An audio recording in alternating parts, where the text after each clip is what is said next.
Hello and welcome to this video. मेरा नाम है प्रसून गुप्ता और इस वीडियो में हम बात करने वाले हैं सीजीपीएससी प्रीलिम्स 2023 के पेपर एनालिसिस की। हम पूरा पेपर सॉल्व करेंगे और मैं आपको अपना अप्रोच बताऊंगा कि मैं कैसे पेपर को सॉल्व करता हूं, कौन से क्वेश्चन सॉल्व करने वाले होते हैं, कौन से क्वेश्चन छोड़ने वाले होते हैं और कैसे आप कट ऑफ को बहुत ईजिली क्रॉस कर सकते हैं। मैंने खुद ही पेपर दिया था और मैंने पेपर को निकाला था, ठीक ठाक नंबर से निकाला था, तो मैं समझता हूँ कि मैं एक करेक्ट पर्सन हूँ जो मैं आपको ये बता सकूँ। ठीक है, काफ़ी लोग आप मुझे जानते होंगे लेकिन कुछ लोग जो लोग नए हैं वो लोग नहीं जानते होंगे, तो let me introduce myself academically. So मैंने सीजीपीएससी का प्रीलिम्स दिया है, सीजीपीएससी का इंटरव्यू दिया है 2 बार। 2021 में मेरे रैंक लगे थे 177 और 2023 में भी अभी मेरा इंटरव्यू कॉल आया है। देखते हैं अभी नेक्स्ट मंथ इसमें क्या रैंक लगता है। ठीक है, यूपीएससी का मैंने 2 बार दिया है मेंस। 2023 में मैंने मेंस दिया था बट मेरा इंटरव्यू कॉल नहीं आया था। 2024 में मैंने फिर से मेंस दिया है इस बार और उसका रिज़ल्ट आएगा दिसंबर में। बायजूस में मैं 1 साल तक मैंने टीचिंग की है। तो कई लोग बोल रहे थे, जैसे कुछ लोग कमेंट कर रहे थे कि सर आप कहाँ गायब हो गए। मैं कुछ टाइम पहले तक काफ़ी एक्टिव था बट बीच में मैं गायब हो गया था। उसका रीज़न सिर्फ यही है कि बैक टू बैक मेरे एग्ज़ाम्स थे और मैं सोच रहा था कि थोड़ा फोकस्ड होकर इसकी तैयारी करूं। तो पहले सीजीपीएससी मेंस था जून तक, उसके बाद तुरंत यूपीएससी के प्रीलिम्स का रिजल्ट आया और मैं यूपीएससी मेंस में थोड़ा सा ऑक्यूपाइड हो गया था। फिर जैसे ही यूपीएससी मेंस का लास्ट पेपर था उसी दिन सीजीपीएससी के मेंस का रिजल्ट आ गया और इंटरव्यू की तैयारी में हम लग गए थे। बट अभी ऐसा है कि इंटरव्यू का डेट थोड़ा सा आगे बढ़ गया है, अब शायद अगले महीने हो, मे बी, या कभी भी हो सकता है, इस महीने के एंड में भी हो सकता है, लेकिन अभी डेट फिक्स नहीं है। ठीक है, तो मुझे ऐसा लगा कि अभी थोड़ा समय है तो मैं आप लोग के लिए वीडियो लेके आऊँ। चलिए वापस आते हैं इस वीडियो पे। और सबसे पहले तो हम जानते हैं कि ज़रूरी क्यों होता है। मैं इतना क्यों बोलता हूँ आपको बार बार कि प्रीवियस ईयर क्वेश्चन लगाने चाहिए, प्रीवियस ईयर क्वेश्चन लगाने चाहिए। ठीक है, तो देखिए सबसे इम्पोर्टेंट यहाँ पे ये है कि अगर आप ओल्ड स्टूडेंट हैं चाहे न्यू हो, आप ये समझिए कि अगर आप प्रीलिम्स की तैयारी चालू करने वाले हैं, ठीक है, तो देखिए आप बहुत हाई टाइम है, प्रीलिम्स की तैयारी आपको चालू करना पड़ेगा। अगर आप पूरा नहीं भी दे रहे हैं तो आपको 50-50 करके 50% टाइम प्रीलिम्स और 50% टाइम मेंस करके आपको देना ही पड़ेगा, क्योंकि प्रीलिम्स बहुत थोड़ा डिफ़िकल्ट होता है, इसमें बहुत सारे लोग बाहर हो जाते हैं। ठीक है, तो पीवाईक्यू इम्पोर्टेंट इसलिए है क्योंकि अगर आप प्रीवियस ईयर क्वेश्चन नहीं देखेंगे तो आपका जो स्टडी है बहुत डायरेक्शन लेस होगा। इस चीज़ को समझिए कि ये जो मेंस होता है, मेंस में आपका क्या है, डिफाइन होता है सिलेबस, सब कुछ लिखा हुआ है पॉइंट में। ठीक है, लेकिन इसमें क्या लिखा होता है, ये आपका अनडिफाइंड होता है। ठीक है, मतलब वो लोग सिर्फ लिख देते हैं, जैसे कि लिख देंगे वहाँ पे आपका इंडिया का हिस्ट्री लिख देंगे। ठीक है, तो इंडिया का हिस्ट्री तो भैया बहुत बड़ा है, ठीक है, एकदम से अथाह है। तो एक लाइन में सिर्फ लिखा हुआ है हिस्ट्री, आपको उसमें एंशिएंट, मेडिवल और मॉडर्न है। तो वैसी ज्योग्राफी लिखा हुआ है, पॉलिटी लिखा हुआ है, सब कुछ ऐसे बस एक लाइन में लिखा हुआ है। तो अगर देखा जाए तो हम बहुत बड़ा सिलेबस बन जाता है। ठीक है, तो ये ऐसा हो जाएगा कि आपका यहाँ पे पूरा पानी है, समुद्र है, ठीक है, और आप उसमें तैर रहे हो और आपको इसका बॉर्डर पता ही नहीं है। ठीक है, बॉर्डर, इसकी गहराई पता ही नहीं, बस आप तैरे जा रहे हो। ठीक है, डायरेक्शनलेस स्टडी है। लेकिन अगर पीवाईक्यू को एनालाइज करते हो, देखते हो कहाँ से क्वेश्चन आ रहे हैं, पीवाईक्यू रिपीट भी होते हैं। ठीक है, तो एक तो फ़ायदा ये है कि पीवाईक्यू रिपीट होते हैं। उसके अलावा आप जब पीवाईक्यू की एनालिसिस करते हो तो आपको समझ में आता है कि ये जो समंदर है, जो कि पहले की बॉर्डरलेस एंड बॉटमलेस था, वहाँ पे आपको एक बाउंड्री दिखने लगती है कि हाँ भैया यहाँ से क्वेश्चन आ रहा है। आपको लगेगा कि हाँ बुद्धा से तो क्वेश्चन आ ही रहा है, ठीक है, जैन से क्वेश्चन आ रहे हैं, वैदिक काल से क्वेश्चन आ रहे हैं, तो आप पूरे एंशिएंट में से आप बुद्धा, जैन को थोड़ा ज़्यादा पढ़ोगे। ठीक है, उसी प्रकार से आप देखोगे अकबर से क्वेश्चन आ रहा है, ठीक है, तो आप अकबर को थोड़ा ज़्यादा पढ़ोगे। उसी प्रकार से आप देखोगे प्रेसिडेंट से क्वेश्चन आता ही आता है, एक ना एक क्वेश्चन, तो आप प्रेसिडेंट को पढ़ोगे। संविधान में लक्ष्मीकांत की बुक 700 पेज की है, 600 पेज की है, लेकिन उसमें कुछ चैप्टर ऐसे हैं जिससे क्वेश्चन आते ही आते हैं। ठीक है, तो हमको बताता कौन सा है, क्या बताता है हमको कि कौन सा इंपॉर्टेंट है, कौन सा इंपॉर्टेंट नहीं है, हमको आता है पीवाईक्यू। तो जब आप स्टार्ट करने जाएंगे तैयारी, स्टार्ट करने से पहले अगर आप 2023 यानी कि पिछला साल वाला से लेकर के 2019 यानी कि 5 साल, पिछले 5 साल का अगर आप प्रीवियस ईयर क्वेश्चन को आप रट लेते हैं, याद कर लेते हैं, या उसको एक बार पढ़ लेते हैं, तो आपको पता चलेगा कि आपको क्या क्या पढ़ना है, क्या क्या छोड़ना है। ठीक है, तो आप जब पढ़ने बैठेंगे बुक तो आपको समझ में आएगा, आपको रिकॉल कर पाएंगे कि हाँ ये वाला क्वेश्चन आया था, तो आप उस टॉपिक को अच्छे से पढ़ेंगे, तो आपकी जो थोड़ी समस्या है थोड़ी सी कम हो जाएगी। ठीक है, मैंने इस यूट्यूब चैनल में मैंने 2022 से लेकर के 2018 मतलब कि पिछले 5 साल का मैंने यहाँ पे आपको previous year question paper analysis और अप्रोच मैंने बनाया है, आप उसको देख सकते हैं। उसका मैं प्लेलिस्ट आपको इसके डिस्क्रिप्शन बॉक्स में डाल दूंगा। और आज हम बात करेंगे 2023 की, तो आपका ये 6 साल का तैयार हो जाएगा। तो पहले आप ये देखिए, फिर उसके बाद आप बाकी के भी देखिए आपके प्रीलिम्स की तैयारी स्टार्ट करने से पहले। चलिए अब चलते हैं। तो मेरा जो स्कोर था लास्ट ईयर मतलब कि प्रीलिम्स 2023 में वो था 138.35। जनरल का कटअप गया था 136 और ओबीसी का कटअप गया था 132। तो चूँकि मैं ओबीसी में आता हूँ तो मैं यहाँ पे बोल सकता हूँ कि मैं कंफर्टेबली कटअप से 6 नंबर ऊपर था। तो कंफर्टेबली मैं कटअप को क्लियर किया था मैंने। ठीक है, और इसके अलावा आप अभी जब हम पूरी एनालिसिस करेंगे तो आप देखेंगे ऐसा बिल्कुल भी नहीं है कि मैं एकदम से परफेक्ट बना के आया था। मेरे 5 सिली मिस्टेक्स हुए थे। अभी मैं आपको जब पेपर एनालिसिस करूँगा तब बताऊँगा कौन कौन से सिली मिस्टेक्स हुए थे। एकदम सिलीस्ट मिस्टेक थे। ठीक है, वो एग्ज़ाम में हो जाते हैं। पहले मैं इसमें बहुत परेशान रहता था, मैं सिली मिस्टेक्स को अवॉइड करने का ट्राई करता था। तो मैं आपको बोलूँगा कि आप सिली मिस्टेक्स अवॉइड करने का ट्राई करिए, लेकिन अगर नहीं हो पा रहा है तो उसमें ज़्यादा परेशान मत होइए। उसका एक सॉल्यूशन ये है कि आप थोड़ा एक्स्ट्रा बना के आइए। ठीक है, एक्स्ट्रा बनाने का मतलब ये है कि आप लोग कटअप का अनुमान लगाते हैं और कटअप के आसपास ही बनाने का प्रयास करते हैं कि हाँ इतना कटअप है तो मैं इतना कर लूँ, लेकिन आप क्या करिए थोड़ा एक्स्ट्रा जाइए। ठीक है, जैसे कि इस पेपर में ही लोगों के 180 160-70 नंबर आए थे, तो लोग वहाँ तक पहुँच रहे हैं। ठीक है, तो मेरा भी जो अप्रोच था मेरा ये था कि जितना भी कटअप रहेगा उससे मैं 20-30 नंबर ऊपर ही रहूँगा। तो अगर मेरे ये 5 सिली मिस्टेक्स नहीं हुए होते और जो 7 क्वेश्चन विलोपित हुए थे उसमें से 4 सही थे, ठीक है, तो यहाँ पे मेरे को लॉस हुआ, मतलब मेरे को 5 और 4 क्वेश्चन 9 क्वेश्चन का लॉस हुआ। अगर मेरे ये क्वेश्चन सिली मिस्टेक्स नहीं होते और विलोपित वाला में मुझे लॉस नहीं होता तो मेरा लगभग 160 नंबर आता। ठीक है, तो आप यहाँ से समझ पा रहे होंगे जो मेरा अप्रोच था और जो कि मैंने स्टूडेंट को बोलता हूँ बार बार कि आप कटअप से थोड़ा एक्स्ट्रा करने का ट्राई किया करो, ताकि ये जो विलोपित है, बॉर्डर लाइन में है, दावा पत्ती, ये सब में परेशानी में आप रहो ही ना। जैसे ही प्रीलिम्स हुआ, मान के चलो फरवरी 9 में आपका प्रीलिम्स ख़त्म होता है, तो आप उसके फरवरी 10 से आप बैठ जाओ मेंस पढ़ने के लिए। आप फरवरी 10 से भी नहीं तो 2-4 दिन का ब्रेक लेके आप बैठ जाओ। दावा पत्ती तो फलाना ढेमकाना, आंसर की डिस्कशन, ये सब में आप पढ़ो ही ना। वो कब होगा? जब आप एकदम से 20 नंबर 30 नंबर आगे रहोगे। ठीक है, और गिरी हालत में आपका कटअप क्लियर हो जाएगा।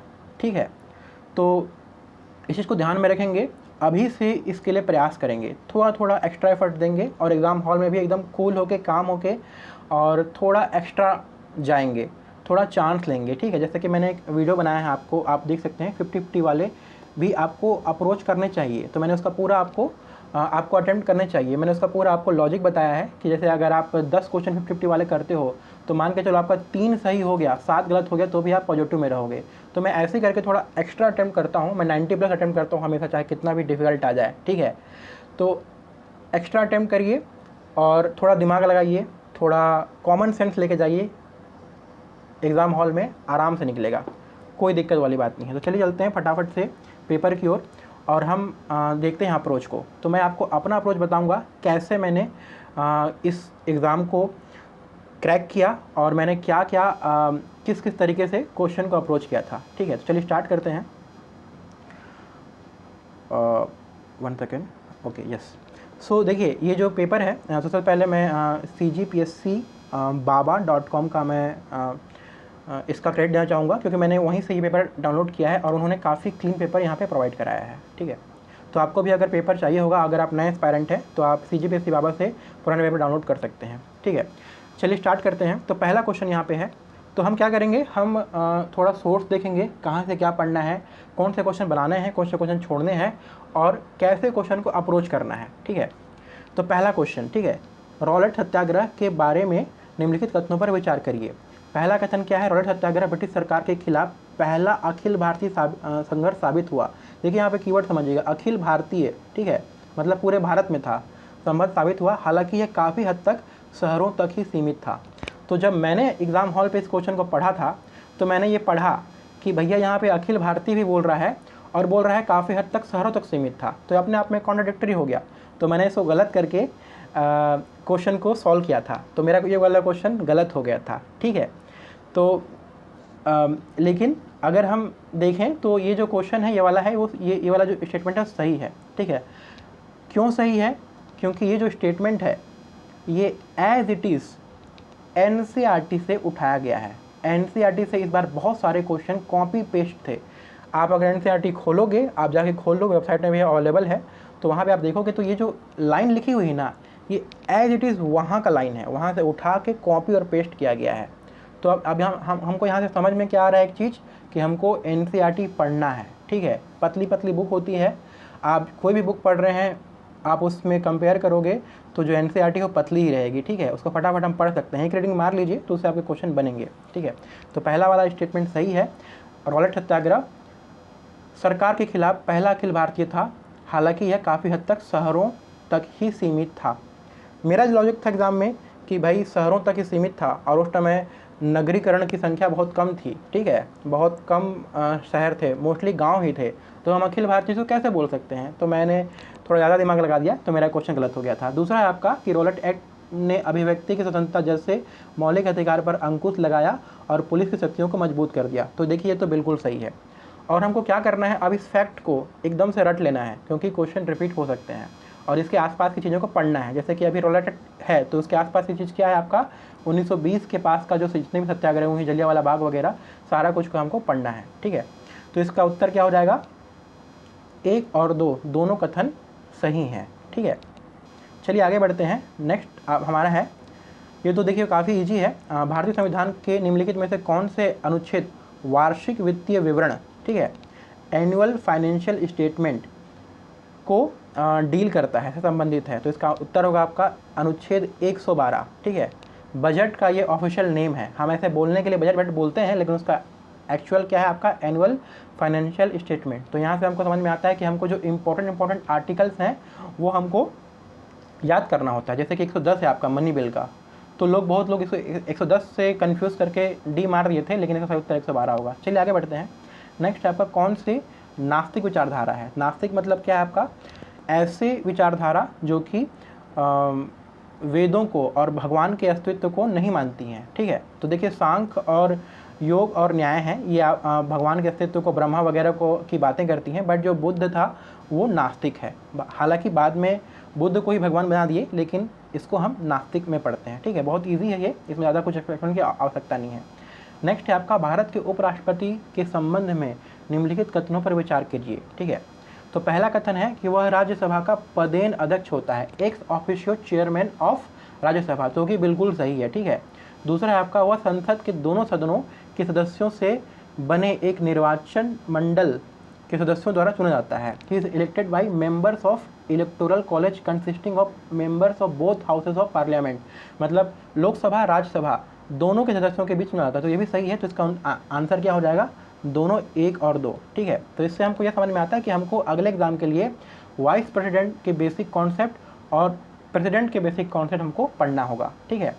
नेक्स्ट है आपका जमीन में वायुमंडल के शीर्ष तक हवा के एक स्तंभ ओजोन की मोटाई को किससे नापते हैं। तो देखिए तो व्यापम वाला लेवल का क्वेश्चन है। डॉप्सन करके एक यूनिट होता है, डॉप्सन से हम उसको नापते हैं। डॉप्सन जो इकाई है उससे हम ओजोन की मोटाई को नापते हैं। नेक्स्ट है आपका 12वीं पंचवर्षीय योजना, जो कि आखिरी पंचवर्षीय योजना थी, उसकी अवधि क्या होगी, क्या थी। तो इसका अवधि क्या है आपका 2012 से लेकर 2017। देखिए इसके बाद इसको बंद कर दिया गया, इसके बदले क्या है आपका नीति आयोग आ गया, ठीक है। प्लानिंग कमीशन योजना आयोग को बंद किया गया और नीति आयोग को लाया गया 2015 में, लेकिन उससे पहले 2012 में चालू हो चुका था ये पंचवर्षीय योजना, 2017 तक चला, जो कि आखिरी है, ठीक है। नेक्स्ट है आपका माजुली विश्व का सबसे बड़ा आबाद नदी द्वीप है, जिसका निर्माण इसका निर्माण किसके द्वारा हुआ है।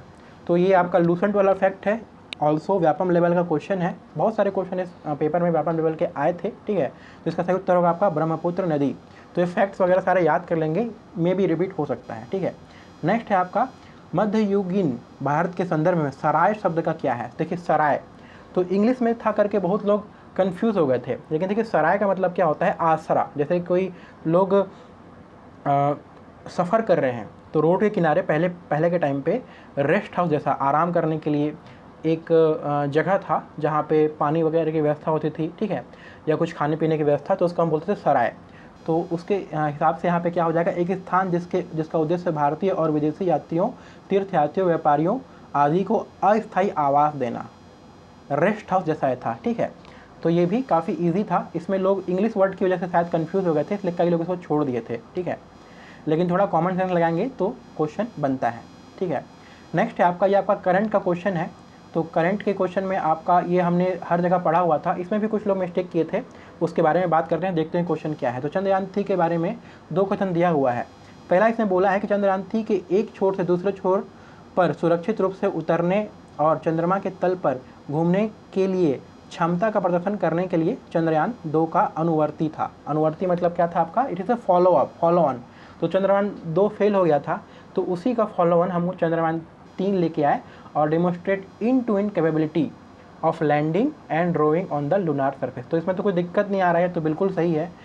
कई स्टेटमेंट को देख के भी समझ में आता है कि गलत है या सही है, ठीक है, तो इसको पढ़ने में भी थोड़ा ठीक लग रहा है, तो सही है, ठीक है। और वैसे भी हमने सारा कुछ पढ़ा हुआ था, बहुत हॉट टॉपिक था ये उस साल का, ठीक है। नेक्स्ट है आपका, यहाँ भी लोग थोड़ा गड़बड़ा गए थे, ठीक है। इसमें क्या था, लिखा था कि इसे LVM-3 से द्वारा प्रक्षेपित किया गया था, ठीक है। तो यहाँ पे लोग थोड़े से फंस गए थे, उनको क्या लगा कि उन लोग पढ़े थे हर करंट अफेयर की बुक में कि LVM-3 के आगे भी एक क्या था, M4, पूरा रट लिए थे, मैं भी रटा हुआ था, ठीक है। तो सबको लगा कि LVM-3 M4 है, लेकिन यहाँ पे सिर्फ क्या लिखा हुआ है, LVM-3। तो लोगों ने क्या किया, इसको गलत बोल दिया, और गलत बोल के लोगों ने आंसर ए लगा लिया था। बहुत लोगों ने ऐसा किया था, मैंने बहुत लोगों से बात किया था, अपने मेरे कई स्टूडेंट ने भी ऐसा कर दिया था, ठीक है। लेकिन आपको क्या करना है, कॉमन सेंस वहाँ पे पकड़ के रखना है। अब इसको समझिए, यहाँ पे क्या लिखा हुआ है, it was launch by launch vehicle LVM-3, ठीक है। तो देखिए LVM-3 एक यूनिवर्सल लॉन्च व्हीकल है, ठीक है, लॉन्च व्हीकल मॉड्यूल है, ठीक है। तो ये लॉन्च व्हीकल है और इसके अलग अलग वर्जन है, ठीक है, M1, M2, M3, M4 ऐसा करके अलग अलग वर्जन होंगे, ठीक है। तो देखिए इस प्रकार से ऐसा है, जैसे इसको और समझते हैं हम कि जैसे मैं बोलता हूँ कि मेरा नाम प्रसून गुप्ता है, ठीक है, तो ये स्टेटमेंट सही है। अगर मैं बोलता हूँ कि मेरा नाम प्रसून है, ठीक है, तो मैं सरनेम को हटा रहा हूँ, तो ये स्टेटमेंट भी सही है। तो इस हिसाब से ये सही हो जाएगा, ठीक है। हमने LVM-3 अगर हम बोल रहे हैं तो उसका एक एडवांस वर्जन है M4, ठीक है, लेकिन वो भी LVM-3 का ही भाग है, ठीक है। तो इतना एक्स्ट्रा दिमाग वहाँ पे लगाना नहीं है और कॉमन सेंस के अप्रोच से हमको बनाना है। तो इसका आंसर क्या होगा, दोनों 1 और 2 दोनों सही हैं, ठीक है, बोथ 1 and 2 आर करेक्ट, ठीक है। क्योंकि देखिए यहाँ पे क्या पूछा है, कौन से स्टेटमेंट करेक्ट स्टेटमेंट हमको छांटना होता है। यहाँ पे सिर्फ LVM-3 बोला है, तो कहीं से गलत नहीं है, उसने M4 को हटा दिया है, तो LVM-3 है वो M4 जो है उसी का एक अपग्रेडेड वर्जन है, ठीक है। तो इस प्रकार से ये वाला थोड़ा आपको कॉमन सेंस लगाना पड़ेगा, बाकी करंट का है, इसको आपको याद करने की ज़रूरत नहीं है, ठीक है। नेक्स्ट है आपका, ये भी काफ़ी इजी क्वेश्चन है, इसमें आपको अलग अलग घटनाएं दी हैं, उसके कालानुक्रम को व्यवस्थित करना है।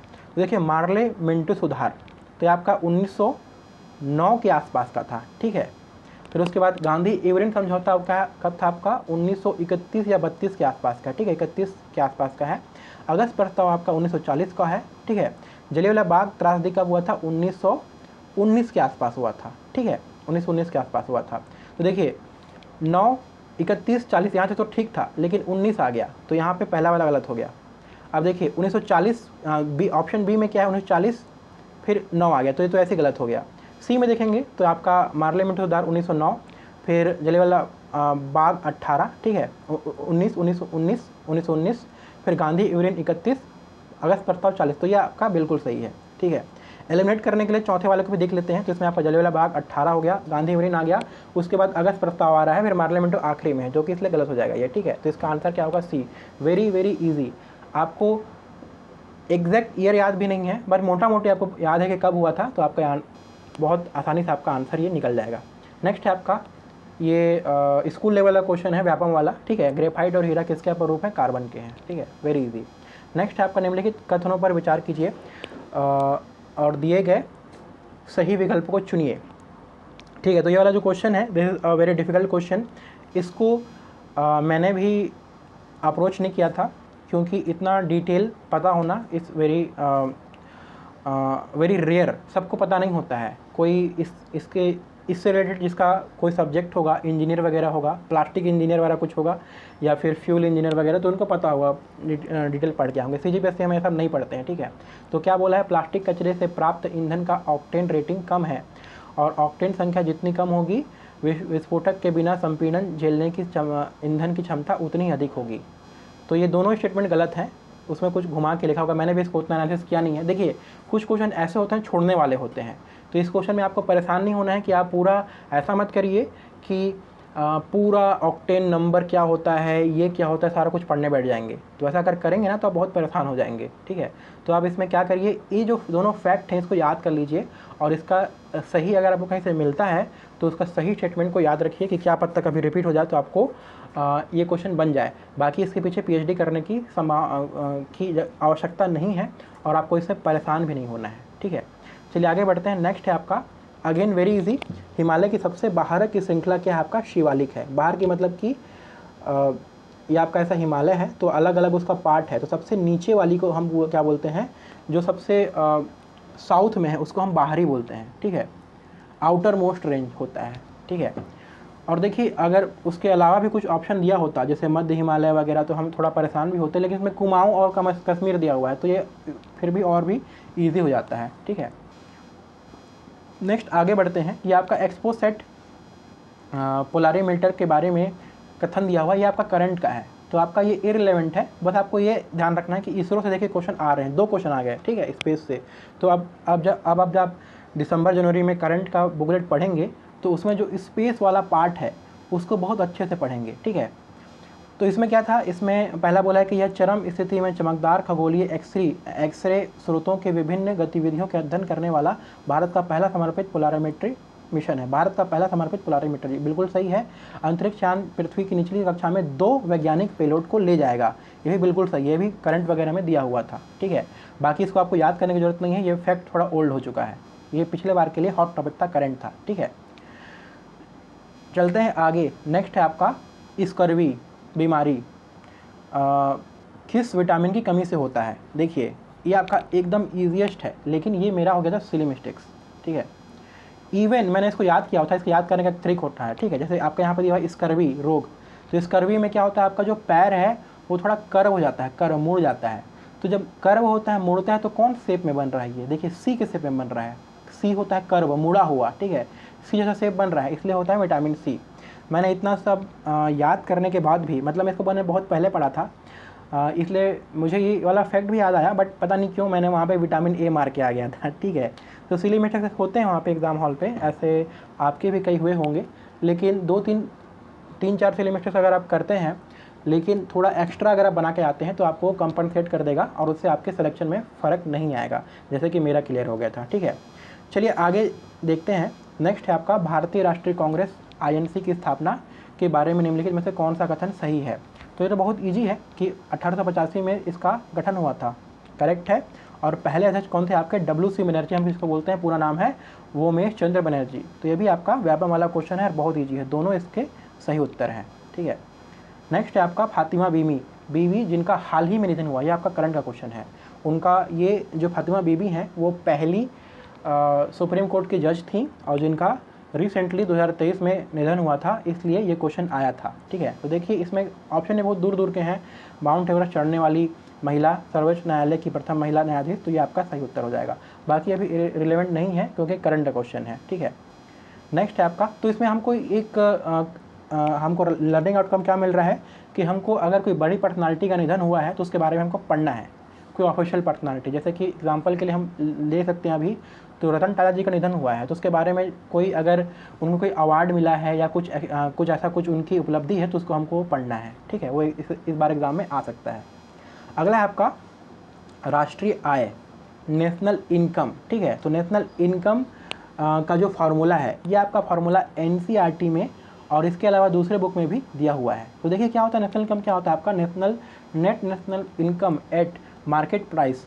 आप अगर इसको ऐसे नॉर्मल पढ़ेंगे तो क्या होता है, minus indirect taxes plus subsidy, लेकिन चूंकि यहाँ पे ब्रैकेट दिया हुआ है इसलिए माइनस को बाहर लगा दिया है। माइनस को अगर आप खोलेंगे तो आपका minus indirect taxes plus subsidy होता है, ठीक है। तो आप इस फार्मूला को याद कर लेंगे, इसका उत्तर सही वाला ये है। कुछ लोग इस ब्रैकेट की वजह से कन्फ्यूज़ हो गए थे, ठीक है, लेकिन अगर ब्रैकेट को वो करेंगे, हटाएंगे, तो आपका एकदम से क्लियर हो जाएगा। और देखिए यहाँ पे ए और बी में अंतर क्या है, यहाँ पे बेसिक दिया हुआ है, लेकिन बेसिक से नहीं होता, मार्केट से होता है, ठीक है। तो NNP eight market price minus indirect taxes minus subsidies, ठीक है। तो इसी प्रकार से 3-4 आपको फार्मूला दिया रहेगा, gross domestic product, net domestic product का। तो 4-5 फार्मूला है, इसको आप NCERT से याद कर लीजिएगा, ठीक है। चलते हैं नेक्स्ट, क्या है आपका 2023 जापान ओपन का। तो ये आपका करंट का है, ठीक है, लेकिन करंट में भी आपका क्या है, ऐसा करंट है जो कि नॉर्मल जो बुक होती है उसमें नहीं दिया था, ठीक है। तो इस तरह के करंट के लिए आपको परेशान, देखिए तो आपका बिल्कुल रिडंडेंट है, जापान ओपन 2024 में भी हो जाएगा, उसमें नया भी नहीं रह जाएगा, तो इसको आपको याद करने की ज़रूरत बिल्कुल भी नहीं है, ठीक है। ये एकदम पुराना और बिना काम का फैक्ट है। लेकिन आपको नेक्स्ट एग्ज़ाम के लिए क्या करना है, जितने भी करंट में स्पोर्ट्स इवेंट्स हो रहे हैं उसके विनर को आपको याद रखना है, ठीक है। तो ये आप लास्ट में रट सकते हैं, या तो आप थोड़ा इंटरेस्ट दिखाइए, इसको करंट में लेके चलते रहिए कि अभी कोई भी हो रहा है, जैसे अभी वर्ल्ड कप हो रहा है महिलाओं का, ठीक है, तो उसमें आप देख लेंगे कौन जीता, कौन भारत की कप्तान थी, तो उससे क्वेश्चन आ सकते हैं, ठीक है। नेक्स्ट है आपका again very easy question, Bharat छोड़ो आंदोलन कब शुरू हुआ था, 1942 में। Very very easy question. Next है आपका जैन दर्शन के संबंध में निम्नलिखित कथनों पर विचार करिए। तो देखिए ये जो है पहला है आपका कि जैन दर्शन 2 मुख्यतः सिद्धांतों के इर्द गिर्द घूमता है, अर्थात अनेकांतवाद और शादवाद, जो कि बिल्कुल सही है। दूसरा है आपका अनेकांतवाद के अनुसार प्रत्येक प्राणी में कई गुण होते हैं, वह स्थायी गुण जो किसी वस्तु की प्रकृति का निर्माण करता है गुण कहलाता है, ठीक है। तो ये भी आपका सही होगा। ये आपका CGPSC के मेंस के सिलेबस का है, ठीक है। तो इसलिए बोलते हैं कि जो लोग मेंस देते हैं उनका हर बार प्रीलिम्स क्लियर हो जाता है, क्योंकि मेंस के सिलेबस से आपके कम से कम 3 से 4 क्वेश्चन डायरेक्टली आ जाते हैं। तो जो लोग मेंस का नहीं पढ़े रहते हैं उन लोगों को थोड़ा सा इसमें डाउट होता है और वो लोग इसको नहीं बना पाते हैं, ठीक है। हालांकि ये जो क्वेश्चन है ये मेरा गलत हो गया था, ये मेरा दूसरा से मिस्टेक था। इसमें मैंने क्या किया था, पहले वाले को सही किया था, लेकिन दूसरे वाले को जब मैं पढ़ा था तो मेरे को थोड़ा सा इसमें लगा कि कुछ मिस्टेक है, ठीक है। ये गुण वगैरह करके एट्रीब्यूट वगैरह मेरे को कुछ सत्य की परिभाषा ऐसा कुछ का लग रहा था, गुण की बात तो की ही नहीं गई है, बट मैं बाद में आके देखा तो NCERT में एज इट इज़ दिया हुआ है। तो आपको NCERT वगैरह से पढ़ना है, और आपको यहाँ से ये समझ में आ रहा है कि आपको बुद्ध भी पढ़ना होता है और जैन नहीं पढ़ना होता, ठीक है, उससे क्वेश्चन आते ही हैं। और ये दोनों चीज़ को आप याद कर लेंगे, ये नेक्स्ट टाइम में भी रिपीट हो सकता है, ठीक है। जिसका सही उत्तर क्या हो जाएगा आपका 1 और 2 दोनों, ठीक है, दोनों आपके सही हैं। नेक्स्ट है आपका निम्नलिखित कथनों पर विचार करिए और नीचे दिए गए सही विकल्पों को चुनिए। तो ये वाला जो क्वेश्चन है, ये इसमें पृथ्वी की सतह पर पराबैंगनी विकिरणों के रूप में उष्मा का पुनः उत्सर्जन होता है, तो ये बिल्कुल गलत है।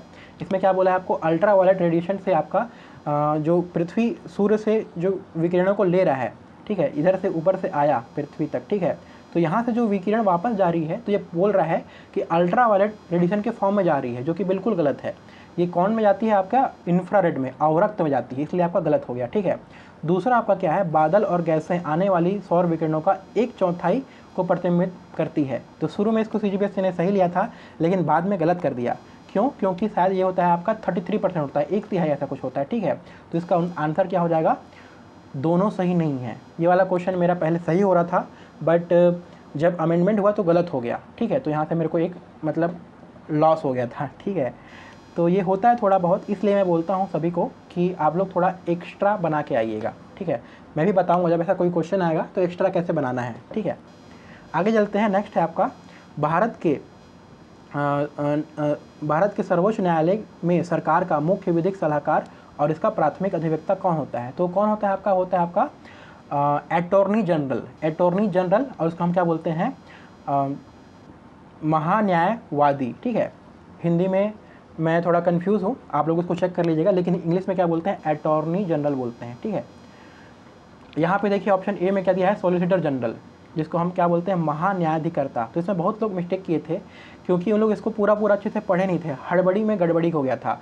न्यायाधिकर्ता ऐसा इसको पूरा पढ़े नहीं, उन लोग महान्यायवादी ऐसा करके पढ़ लिए थे बाय मिस्टेक, हड़बड़ी में। लेकिन इसका सही उत्तर क्या होगा, उपरोक्त में से कोई नहीं, क्योंकि यहाँ पे महान्यायवादी नहीं दिया हुआ है, अटॉर्नी जनरल किसी ऑप्शन में नहीं दिया हुआ है, इसलिए इसका none of the above answer होगा। ठीक है, तो ध्यान रखेंगे, थोड़ा सहज रहेंगे वहाँ पे, और थोड़ा स्ट्रेस कम लेंगे और कूल रहेंगे, काम रहेंगे, तो इस टाइप की गलती नहीं होगी। ये वाला क्वेश्चन मेरा सही था, मैंने इसको पूरा अच्छे से पढ़ा था। मैं इंग्लिश में पढ़ता हूँ तो मैंने यहाँ पे सॉलिसिटर जनरल पढ़ा, तो मैं समझ गया कि यहाँ पे नहीं दिया हुआ है, तो मैंने इसको डी मार के आया था। तो आप थोड़ा ध्यान देंगे वहाँ पे, प्रेजेंस ऑफ माइंड रखेंगे, तो आपके कुछ क्वेश्चन जो सिली होने वाले हैं वो बच जाएंगे। ठीक है, चलते हैं आगे। नेक्स्ट है आपका ये वाला क्वेश्चन। तो ये वाला क्वेश्चन को बात करने की कोई उद्देश्य बनता ही नहीं है। ये वाला क्वेश्चन डिलीट हो गया था। क्यों हुआ था, क्योंकि ये जो दूसरा वाला है इसमें और इसमें ट्रांसलेशन एरर है। ठीक है, इंग्लिश में ठीक है, इंग्लिश में वो लोग उठाए होंगे, उसको गूगल से ट्रांसलेट किए होंगे, तो वहाँ पे ना ये इसका था अर्थ का अनर्थ हो जा रहा है। ठीक है, सॉरी ये वाला नहीं, ये वाला, अच्छा हाँ ये वाला, मृत्यु की दर गिरावट आ जाती है। ठीक है, तो ये जो कह रहा है इंग्लिश में और हिंदी में दोनों का अर्थ अलग अलग है, इसलिए क्वेश्चन हो गया डिलीट। ठीक है, चलते हैं आगे। नेक्स्ट है आपका, तो ये तो बहुत ईजी है, वेरी सिंपल फैक्ट, संगमा सलुआ तुलुआ। ठीक है, तो ये ऐसा लो हैंगिंग फ्रूट है, मतलब ऐसा है कि एक पेड़ लगा हुआ है, उसके नीचे में फल है, आप सीधे उसको हाथ से तोड़ के अपने डोलची में रख लो, वैसे हैं। तो जो संगमा सलुआ और तुलुआ है वो विजयनगर एम्पायर के डायनेस्टी का नाम है, और ये काफ़ी इजी फैक्ट है। ठीक है, बहुत सारे क्वेश्चन ऐसे इजी आए हुए थे।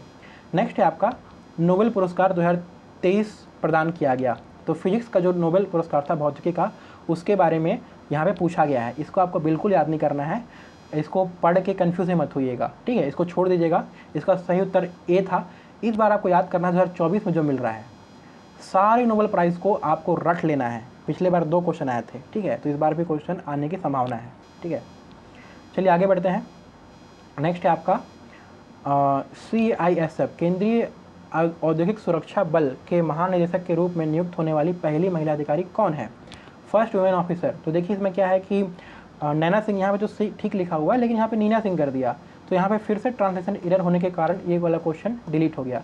ये भी आपका करंट का क्वेश्चन है, लेकिन इससे हमको ये समझ में आ रहा है कि कोई भी अगर वुमेन पहली कहीं पे नियुक्त हो रही है या कोई उसके अलावा भी कोई भी नियुक्ति हो रही है, आपको उसको याद रखना है।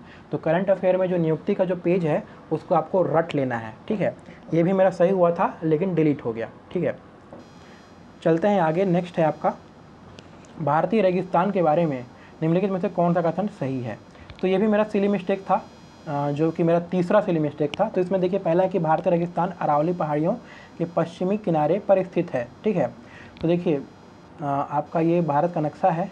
ठीक है, थोड़ा सा गलत बन गया, तो यहाँ पे अरावली पहाड़ी यहाँ है, उसके पश्चिमी तट पर है, तो उसके हिसाब से ये आपका बिल्कुल सही हो गया। ठीक है, एक सेकेंड, तो आप मैप बना के इसको डायरेक्शन को थोड़ा सा देखेंगे तो आपका जो पहला वाला है बिल्कुल सही है। ठीक है,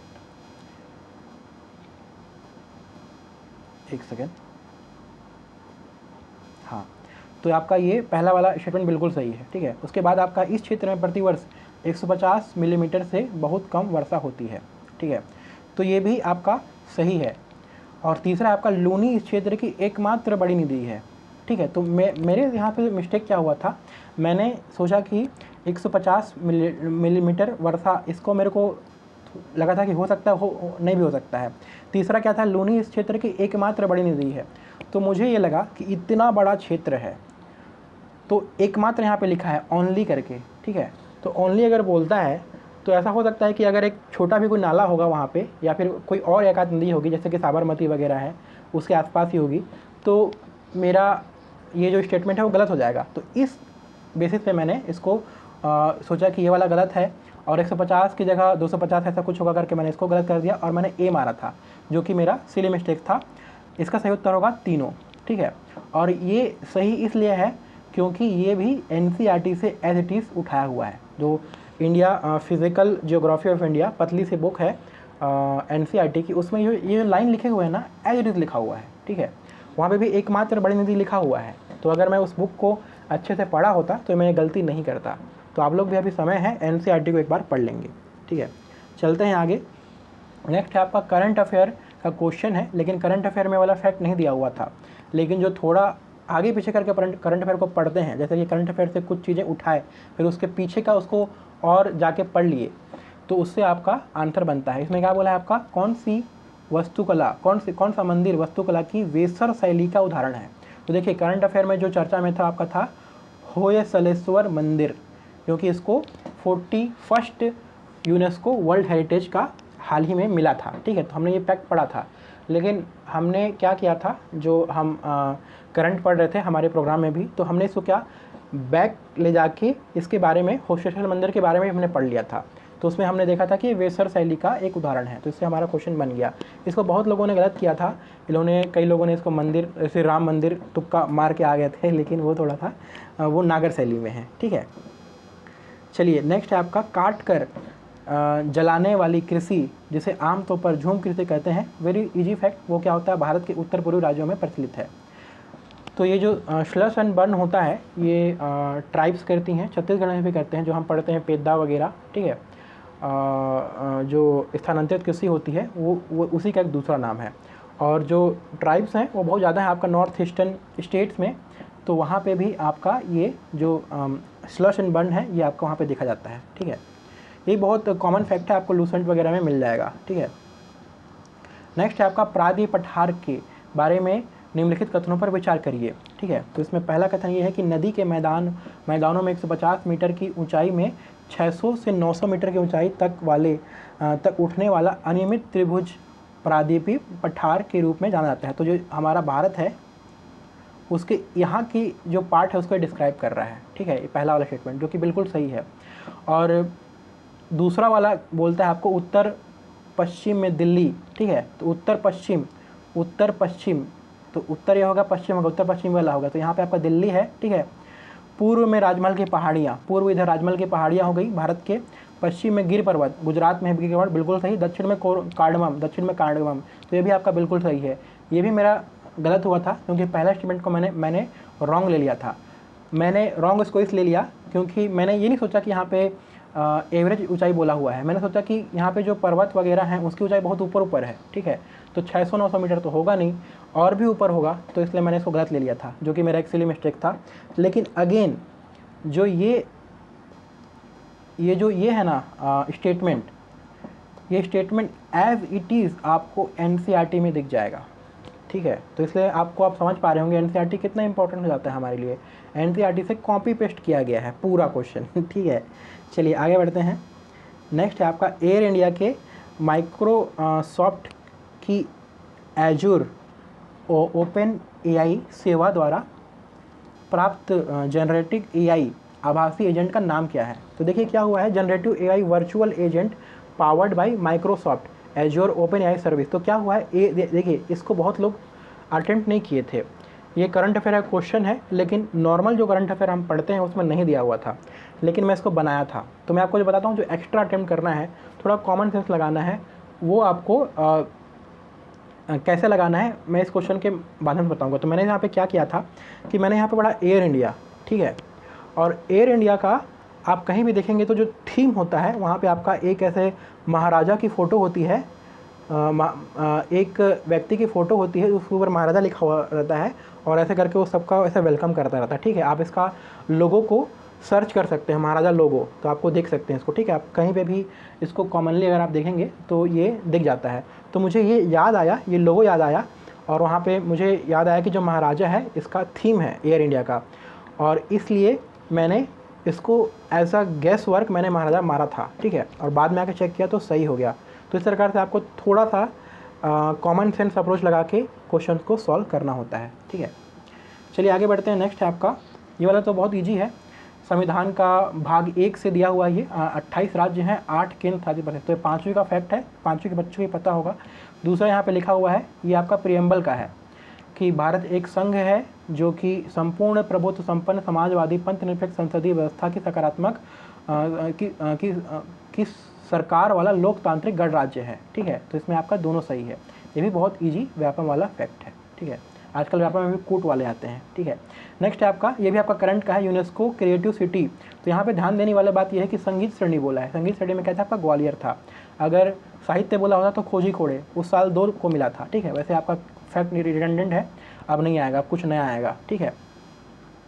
बाकी ये जो क्वेश्चन था करंट का वेरी इजी क्वेश्चन था, ठीक है। नेक्स्ट है आपका कैबिनेट सचिवालय के संबंध में निम्नलिखित कथनों पर विचार करें, ठीक है। तो कैबिनेट सचिवालय, देखिए कैबिनेट सचिवालय क्या होता है। कैबिनेट सेक्रेटरीट की हम बात करें तो इसमें मोस्टली जो कैबिनेट सिस्टम है उसका हेड होता है आपका पीएम होता है, ठीक है। तो यहाँ पे क्या लिखा है कि functions directly under the vice president of India. तो वाइस प्रेसिडेंट का तो वहाँ पे कोई रोल ही नहीं है, ठीक है, वो क्यों करेगा, तो उससे आपका ये गलत हो जाता है। सही उत्तर क्या है इसका कि cabinet secretariat function directly under prime minister of India, ठीक है, प्राइम मिनिस्टर। तो आपका पहला गलत हो गया।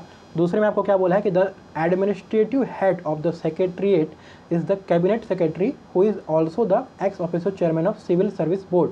तो सचिवालय का प्रमुख, सचिवालय का प्रशासनिक प्रमुख कैबिनेट सचिव होता है, जो कि देखिए बिल्कुल लॉजिकल है, ठीक है, जो लोक सेवा मंडल का पदेन अध्यक्ष होता है। तो इसका जो पहला पार्ट है वो मेरे को पता था कि हाँ कैबिनेट सचिव होता है, लेकिन लोक सेवा मंडल का पदेन अध्यक्ष होता है ये मेरे को पता नहीं था, ठीक है। तो मेरे को डिसाइड करना था कि पहला ये तो गलत हो गया, तो जैसे ही गलत हुआ तो मेरा ये दोनों सही वाले ये वाले मेरे एलिमिनेट हो गए, ठीक है। फिर मेरे को देखना था कि दूसरा वाला सही है नहीं है, लेकिन मैंने वहाँ पे थोड़ा लॉजिक लगाया कि जो लोक सेवा मंडल मतलब ये सिविल सर्विसेज की बात कर रहा है, ठीक है, सिविल सर्विसेज बोर्ड की बात कर रहा है, मतलब सिविल सर्विसेज जो IAS होते हैं, IPS वगैरह, उनका जो एक कोई मंडल रहा होगा उसका अध्यक्ष कैबिनेट सचिव बोल रहा है। और एक्चुअल में जो कैबिनेट सचिव होता है वो सारे सर्विसेज को कंट्रोल करता है, ठीक है, IAS IPS जितने भी हैं, जितने भी ज्वाइंट सेक्रेटरी वगैरह हैं, सबके ऊपर ये होता है, ठीक है।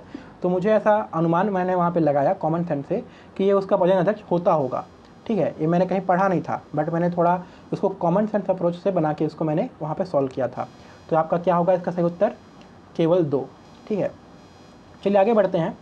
ये वाला फैक्ट इसमें मैंने भी सोडियम मारा था। इसमें पूछा है कि जहरीली गैसों को ख़त्म करने के लिए उत्प्रेरक रूपांतरणों के में निम्नलिखित किस धातु का उपयोग उत्प्रेरक के रूप में किया जाता है। मतलब कि ऐसा कौन सा धातु है इनमें से जो कि कैटालिटिक कन्वर्टर के रूप में किया जाता है ताकि जो जहरीली गैस है उसको हम हटा दें। तो इसका सही उत्तर है आपका रोडियम, ठीक है। मैं जब बाहर निकला एग्ज़ाम के लोगों से डिस्कस किया तो लोगों ने बताया कि ये पहले भी आया हुआ है और बहुत ईजी है, बट मैंने इसको कभी नहीं पढ़ा था तो मैंने इसको सोडियम मार दिया था, तो जो कि गलत है, ठीक है। तो ये भी मेरा एक मिस्टेक आप बोल सकते हैं। चलते हैं आगे। नेक्स्ट है आपका निम्नलिखित में से किस हार्मोन का प्रयोग गलत तरीके से जानवरों में दुग्ध उत्पादन बढ़ाने और सब्जियों और जैसे कद्दू तरबूज आदि का आकार बढ़ाने के लिए किया जाता है। तो ये आपका बायोलॉजी में भी आता है, लूसेंट वगैरह में दिया होता है। उसके अलावा ये करंट में भी चल रहा था क्योंकि सरकार ने इसके बिक्री में रोक लगाई थी। तो इसका आंसर क्या है आपका ऑक्सीटोसिन, ठीक है। ये थोड़ा अवेयरनेस वाली बात है, अगर किसी को पता है तो उसको वो पता ही है, अगर नहीं पता है तो फिर छोड़ने वाला है, क्योंकि इसमें आप तुक्का मार नहीं सकते हो, ठीक है। तो थोड़ा अवेयर रहेंगे और आसपास जो चीज़ें हो रही हैं उसको आप थोड़ा पेपर वगैरह पढ़ते रहेंगे तो आपका ऐसे क्वेश्चन बन जाएंगे, ठीक है। नेक्स्ट है आपका कौन सी स्वतंत्र भारत की पहली बहुउद्देशीय नदी घाटी परियोजना है। वेरी इजी, दामोदर घाटी। व्यापम का फैक्ट है वेरी इजी, 1948 का इसका है शायद। हीराकुंड भी हुआ था उसी के आसपास, लेकिन पहले आपका दामोदर घाटी हुआ था, ठीक है। कई बार आ चुका है, व्यापम में भी आता है, CGPSC में भी आ चुका है, और इसके अलावा MPPSC और UPPSC PCS सब जगह आ चुका है, ठीक है। नेक्स्ट है आपका 2023 स्वेरिज। आपका फिर से ये नोबेल का दूसरा क्वेश्चन आ गया, नोबेल प्राइज़ का। तो आपको नोबेल प्राइज़ इसको याद करना है, इसको आपको छोड़ देना है। इसको हमने एक ट्रिक लगा के याद किया था कि इकोनॉमिक्स में आपका गोल्ड में पैसा होता है, पैसा मतलब इकोनॉमिक्स, तो हम लोग क्लॉडिया गोल्डिंग करके इसको याद किए थे लास्ट ईयर, बट अभी तो कोई फ़ायदा नहीं है। अब नया ट्रिक बना के नया कुछ करके हमको 2024 वाला याद करना पड़ेगा, ठीक है, एकदम कंठस्थ। नेक्स्ट है आपका लक्षद्वीप के बारे में निम्नलिखित में से कौन सा कथन सही है, ठीक है। तो पहला है कि this groups of island compost of oral island, ठीक है, मूंगा द्वीप समूह का है, तो बिल्कुल सही है ये, ठीक है। दूसरा आपका पहले इन्हें लैकाडीव, मिनीकॉय और अमीन दीवी के नाम से जाना था, ये भी बिल्कुल सही है, ठीक है। अगला है आपका तमिलनाडु के कोरोमंडल तट के निकट द्वीप समूह है। तो देखिए आपका, अगर मैं भारत के यहाँ पे नक्शा बनाता हूँ, ठीक है, ऐसा करके, तो लक्षद्वीप कहाँ पे, यहाँ पे है, ठीक है। और यहाँ पे लिखा है आपका तमिलनाडु, ठीक, तमिलनाडु कोरोमंडल, वो किधर है, इधर है, ठीक है। तो इस तरफ तो है नहीं, तो ये वाला तीसरा वाला आपका गलत हो जाएगा। तो जैसे आपका तीसरा वाला आपका गलत करेंगे तो आपका आंसर आ जाएगा, क्या आएगा आपका आंसर, केवल 1 और 2। ये तमिलनाडु की तरफ नहीं है, ये केरला की तरफ है, ठीक है। तो ऐसा मैप से वाला क्वेश्चन आपका बन जाएगा। चलते हैं आगे। नेक्स्ट है आपका बौद्ध दर्शन। तो मेरा बौद्ध वाला भी गलत हो गया था, थोड़ा सिले मिस्टेक्स था, ये पता नहीं मेरे दिमाग में क्या आया। चलिए देखते हैं क्वेश्चन क्या है। तो इसमें बोला है बौद्ध दर्शन का बीज गौतम बुद्ध की शिक्षाओं में ही मिलता है, ठीक है। तो ये तो बिल्कुल सही है, इसमें तो कोई बात ही नहीं है। गौतम बुद्ध की शिक्षाओं में ही आपका बौद्ध दर्शन का जो बीज है, उसका जो इसेंस है, जो आपका ट्रेस, जो सीड है, मतलब जो मुख्य बातें हैं, कोर है, आपका शिक्षा में मिलता है, ठीक है। इसमें तो कोई बात ही नहीं है। दूसरा इसने बोला है कि बुद्ध ने हमेशा दार्शनिक समस्याओं में उलझने की बजाय मानवीय कष्टों से मुक्ति के लिए नैतिक जीवन जीने पर जोर दिया, ठीक है। तो इसमें बोला है कि Buddha always emphasized on leading a moral life for the emancipation of human suffering rather than indulging in philosophical problems. तो मेरा वहाँ पे दिमाग लग गया एग्ज़ाम हॉल में जब मैं बैठा हुआ था कि भैया फिलोसॉफी में तो हमारा सिलेबस में आता है, और यहाँ पे सीधे सीधे बोल रहा है कि फिलोसॉफिकल प्रॉब्लम को बुद्धा जी ने इग्नोर कर दिया। तो भैया जब फिलोसॉफिकल प्रॉब्लम को इग्नोर कर रहे हैं तो हम फिलोसॉफी में क्यों पढ़ते हैं? ऐसा बोल के मैंने इसको गलत कर दिया, ठीक है। लेकिन ये गलत नहीं है, सही है, दोनों सही होगा, ठीक है। अगेन ये भी एनसीईआरटी में दिया हुआ है, किसी न किसी एनसीईआरटी में दिया हुआ है, वहाँ से डायरेक्ट उठा के यहाँ पे डाला गया है। तो अब ऐसे में अब दाव पत्ती भी क्या ही लगाओगे, ठीक है। तो ये भी मेरा गलत हुआ था, इसको भी मैं सिली मिस्टेक मारता हूँ। मेरा बुद्ध भी गलत हुआ था, जैन भी गलत हुआ था, जो कि सबसे बेसिक होता है, ठीक है। बट मेरा आपको बताने का मतलब यही है कि सिली मिस्टेक्स के बाद भी आप कटअप बहुत आसानी से क्लियर कर सकते हो अगर आप थोड़ा कॉमन सेंस से एक्स्ट्रा क्वेश्चन मार के आए रहो, ठीक है। 90+ अटैम्प्ट्स, बट ऐसा नहीं है कि बहुत डिफिकल्ट है तो 90+ करना है, मेरा अलग अप्रोच होता है। बट आप बहुत डिफिकल्ट है तो थोड़ा कम ही करेंगे, ठीक है। बट मैक्स टू मैक्स करेंगे, 50-50 जहाँ पहुँच गया वहाँ पे आपको करना ही करना है, ठीक है। 50-50 अगर जहाँ पे आप एलिमिनेट कर पा रहे हैं, मतलब कि आप 2 ऑप्शन अगर आप एलिमिनेट कर ले रहे हैं तो वहाँ पे आपको जाना ही है। नेक्स्ट अगेन वेरी इजी, नाम मात्र का जो जीडीपी होता है आपका क्या होता है? जीडीपी का मूल्यांकन मौजूदा बाजार, करंट मार्केट प्राइस में आपका किया जाता है। तो हम इसको इकोनॉमिक्स में ही पढ़ते हैं, करंट प्राइस और कांस्टेंट प्राइस। तो आपका जो दो टाइप के जीडीपी होते हैं, रियल जीडीपी और नॉमिनल जीडीपी। तो जो रियल जीडीपी होता है वो क्या होता है आपका करंट कांस्टेंट प्राइस में होता है, और आपका जो नॉमिनल जीडीपी है नाम मात्र का, वो आपका होता है करंट प्राइस में, ठीक है। इसको आप थोड़ा बेसिक देखेंगे तो आपको ये क्लियर हो जाएगा। इसका आंसर होगा बी, ठीक है। अभी के लिए आप इसको ऐसे याद कर सकते हैं कि नॉमिनल बोला है तो करंट मार्केट प्राइस, अगर रियल बोला है तो कांस्टेंट मार्केट प्राइस, नाम मात्र बोला है तो मौजूदा बाजार और बाजार कीमत, और अगर वास्तविक बोला है तो स्थिर मूल्य वाला, ठीक है। ये स्थिर बाजार वाला, ये आपका उसका जाएगा वास्तविक जीडीपी। अगला आपका नेक्स्ट है भारत भारतीयों के लिए है। अगेन ये आपका व्यापम वाला फैक्ट है, ठीक है। कई लोग हालांकि इसको नहीं पढ़े हुए थे, बट भारत भारतीयों के लिए दयानंद सरस्वती जी ने बोला है इसको, ठीक है। नेक्स्ट है आपका गरबा, ये आपका करंट वाला है। गरबा को यूनेस्को की मानवता की अमूर्त सांस्कृतिक विरासत की सूची में शामिल किया गया था। उस साल का काफ़ी हॉट टॉपिक था। वो कहाँ पे है, कौन से राज्य में है? गुजरात में है। अगर इसको ये चीज़ नहीं बताया होता तो आपको गरबा सुन के गुजरात ही याद आता है, ठीक है। हालांकि कुछ लोग पंजाब में कन्फ्यूज होते, लेकिन चूँकि ये करंट का था तो हमने इसको बहुत अच्छे से पढ़ा हुआ था, तो ये बहुत ईजी क्वेश्चन था, ठीक है। इस साल के लिए इम्पॉर्टेंट नहीं है। तो देखिए आप जब PYQ याद करेंगे ना तो ये करंट वाले को छोड़ देंगे, बाकी को याद करेंगे, ठीक है। नेक्स्ट है आपका अगेन वेरी इजी, धावन सोडा का रासायनिक नाम क्या है? इसमें बहुत लोग कंफ्यूज हो गए थे। इवन जो पेपर में इन्होंने बाइकार्बोनेट मारा है, लेकिन इसका क्या होगा आपका सोडियम कार्बोनेट। तो इसका सही उत्तर क्या है? Sodium carbonate. ये भी आपका जो पेपर 4 पार्ट 1 जो होता है साइंस का, उसमें इसको हम कहीं ना कहीं पढ़ते हैं, उसके अलावा व्यापक में ही पढ़ते हैं। इसका एक ट्रिक है, इसको याद कर लीजिएगा। जैसे कि सोडियम बाइकार्बोनेट होता है, ठीक है। देखिए सोडा 2 प्रकार का होता है, एक धोने का सोडा, एक खाने का सोडा। तो देखिए जो खाने का सोडा है, जो खाने वाला जो सोडा होता है वो होता है आपका सोडियम बाइकार्बोनेट। तो इसको ऐसे याद कर लीजिए कि बाई जो मेड होती है वो खाना बनाती है, बाई खाना बनाती है, ऐसा कर लीजिए, ठीक है। तो बाई खाना बनाती है, तो जहाँ पे बाई आ गया सोडियम बाइकार्बोनेट, वहाँ हो जाएगा खाने का सोडा, और जहाँ पे बाई नहीं है वो आपका हो जाएगा धोने का सोडा। तो इस ट्रिक से मैं यहाँ पे ज़्यादा कंफ्यूज नहीं हुआ और मैंने सोडियम कार्बोनेट इसको मारा था। तो इस प्रकार से मेरा क्वेश्चन सही हुआ था। इसको कई अच्छे लोग भी गलत कर दिए थे, ठीक है। चलिए आगे बढ़ते हैं। नेक्स्ट है आपका भारत का संविधान को लागू हुआ, ठीक है। तो इन फोर्स देखिए 2 डेट है, तो इसमें भी लोग कन्फ्यूज हुए थे A और B में। तो जो 26 नवंबर 1949 है इसको अपनाया गया था, ठीक है, अपनाया गया था, ठीक है। जो लास्ट लाइन है आध्यात्मिक अधिमर्पित, जो प्रियम्बल का लास्ट लाइन है, enact adopt and give to our self this constitution, तो वहाँ से है अपनाया गया था। और लागू कब हुआ था आपका? 26 जनवरी 1950 को। तो इसका सही उत्तर क्या होगा? ये वाला बी। लेकिन इसमें बहुत लोग सिली मिस्टेक्स कर दिए थे, लेकिन अगर आप थोड़ा सा अच्छे से पढ़ेंगे और वहाँ पे प्रेजेंस ऑफ माइंड बना के रखेंगे, ज़्यादा ओवर थिंकिंग नहीं करेंगे, तो आपके ऐसे मिस्टेक्स नहीं होंगे। चलते हैं आगे। नेक्स्ट है आपका पानीपत का तीसरा युद्ध, वेरी वेरी इजी, 1761 में आपका हुआ था पानीपत का तीसरा युद्ध। तो पानीपत के तीनों युद्ध को याद रखिए, उसके बारे में और भी डिटेल में पढ़ लेंगे, क्या पता अगली बार कुछ अंदर का पूछ दे, ठीक है। नेक्स्ट है आपका देवप्रयाग, अलकनंदा और भागीरथी, ठीक है, भागीरथी नदियों के संगम से मिलती है। तो यहाँ पे जैसे कि एक तरफ से अलकनंदा निकल रही है, फिर यहाँ से भागीरथी निकल रही है, यहाँ पे देवप्रयाग हो गया, फिर यहाँ पे एक पिंडर गंगा है, और अलग अलग है, आप इसको आप देख लेंगे। एनसीईआरटी, अगेन एनसीईआरटी में इसका फोटो बना हुआ है, ठीक है, वहीं से है। यहाँ पे आप कर्णप्रयाग, तो यहाँ पे आपका देवप्रयाग यहाँ पे बनता है, यहाँ पे कर्णप्रयाग, रुद्रप्रयाग करके अलग अलग प्रयाग है। तो ये सारे प्रयाग को आप याद कर लीजिएगा, ठीक है। ये भी बहुत ईजी है, व्यापम वाला फैक्ट है। नेक्स्ट आगे चलते हैं आपका मध्य भारत की मीनारों के बारे में निम्नलिखित पर विचार करिए। तो ये क्वेश्चन मेरे से तो बिल्कुल रेंज में था ही नहीं, ठीक है, मैंने इसको टच तक नहीं किया, लेकिन इसमें मैं आपको बताता हूँ कि कुछ कुछ आप कॉमन सेंस कैसे लगा सकते हैं।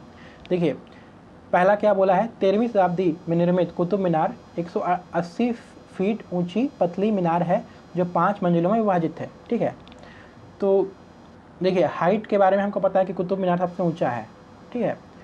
और दूसरा क्या बोला यहाँ पे कि 15वीं शताब्दी में निर्मित चांद मीनार 210 फीट ऊंची एक पतली मीनार है जो 4 मंजिलों में विभाजित है, ठीक है। तो आप देखिए, अब आपको यहाँ पे क्या बोल दिया, जो चांद मीनार है वो कुतुब मीनार से ऊंची है, लेकिन क्योंकि यहाँ पे 180 है, यहाँ पे 210 है, तो या तो एक सही होगा या दो सही होगा, दोनों एक साथ सही नहीं होंगे। तो हम यहाँ पे क्या कर सकते हैं, इसको एलिमिनेट कर सकते हैं, ठीक है। तो ऐसा में आपका प्रोबेबिलिटी बढ़ जाएगी सही होने की, ठीक है। तो इसका सही उत्तर क्या होगा आपका? ये दूसरा वाला सही है, पहला वाला गलत है। पहला वाला गलत इसलिए है क्योंकि यहाँ पे 160-80 फीट ना होके 240 फीट है। इसको बहुत लोग बनाए थे क्योंकि ये काफ़ी नॉर्मल होता है, लोगों को हाइट पता होता है, बट मेरे को ऐसा फैक्ट वगैरह ज़्यादा याद नहीं होते हैं, तो इसलिए मेरा ये नहीं बन पाया था, मैंने इसको छोड़ दिया था, ठीक है। ये भी वैसे मेरे को लगता है छोड़ने वाला था। अगर आप कुतुब मीनार याद कर लो, लेकिन आपको चांद मीनार तो आई डोंट थिंक तो कि याद रहेगा, ठीक है। नेक्स्ट है आपका व्यक्तिगत प्रयोज्य आय, ठीक है, पर्सनल डिस्पोजेबल इनकम। तो ये थोड़ा सा कंट्रोवर्शियल क्वेश्चन था। इसमें पहले CGPSC ने आंसर लिया था बी, मतलब कि ये वाला क्वेश्चन, ये वाला लिया था, ठीक है। फिर बाद में इसको चेंज करके ए कर दिया आंसर को, ठीक है। तो अभी के लिए आप इसको ए ही लेंगे अगर आप याद करेंगे तो। NCERT में भी दिया हुआ है, शायद NCERT में ये वाला दिया हुआ है, ऐसा कुछ है, कुछ इसमें कंट्रोवर्सी है, मेरे को अभी ध्यान नहीं आ रहा है। लेकिन आपके लिए लर्निंग आउटकम क्या है कि ऐसे ऐसे जितने भी फार्मूले हैं ना, ये 5-6 फार्मूले आपको NCERT में मिलेगा, NCERT से इसको रट लीजिए, ठीक है।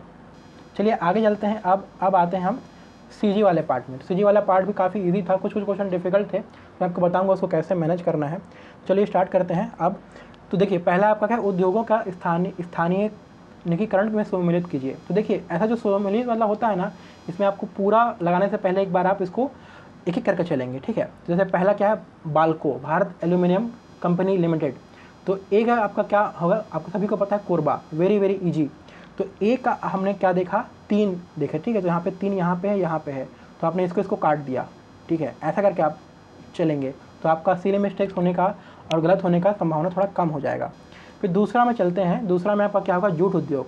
तो जूट उद्योग आपको सबको पता है कहाँ, आपका रायगढ़ में है, ठीक है। तो बी का आपका क्या होगा, 4 हो गया। तो यहाँ पे बी का आपका 2 है, तो ये भी कट गया, तो आपका आ गया 4। ये वाला आपका आंसर ए आ गया। तो देखिए, ऐसा करने से फ़ायदा क्या होता है ना कि मेरे को आप COD पढ़ने की ज़रूरत नहीं है, और इवन एग्ज़ाम में भी मैं ऐसे ही करता हूँ। इससे आपका क्या होता है, टाइम बचता है। मैं एकदम श्योर हूँ कि भाई बाल्को कोरबा में है, 2 ऑप्शन एलिमिनेट किए, फिर जूट उद्योग कहाँ आपका रायगढ़ में है, तो तीसरा भी एलिमेंट हो गया, मेरा आंसर आ गया। तो मैं लाफार्ज सीमेंट लिमिटेड कहाँ है, कोसा कपड़ा कहाँ है, मैं क्यों पढ़ूँ, मेरे को मतलब ही नहीं है, ठीक है। एक्चुअल में अगर देखें तो लाफार्ज आपका सोनाडी में है, और जो कोसा क्लॉथ इंडस्ट्री है वो आपका कहाँ, जांजगीर चांपा में है। तो मैंने आपको अप्रोच बताया, इसको अगर आपको सही लगेगा तो आप इसको फॉलो करिएगा। और आपको करना क्या है, ये जितने भी चारों फैक्ट हैं इसको याद कर लेना है, नेक्स्ट टाइम रिपीट हो सकता है, ठीक है। नेक्स्ट है आपका आदिवासी संगीत नामक पुस्तक के लेखक कौन है, ठीक है। तो ये मेरे को बिल्कुल भी आइडिया नहीं था, मैंने इस क्वेश्चन को छोड़ दिया था या मैंने कुछ तुक्का लगाया था जो कि गलत हुआ था। तो ये शायद इसका आंसर है शिव कुमार पांडे। ठीक है, एक सेकंड में इसको कंफर्म कर लेता हूँ क्योंकि मेरे को अभी याद नहीं आ रहा है। एक सेकंड।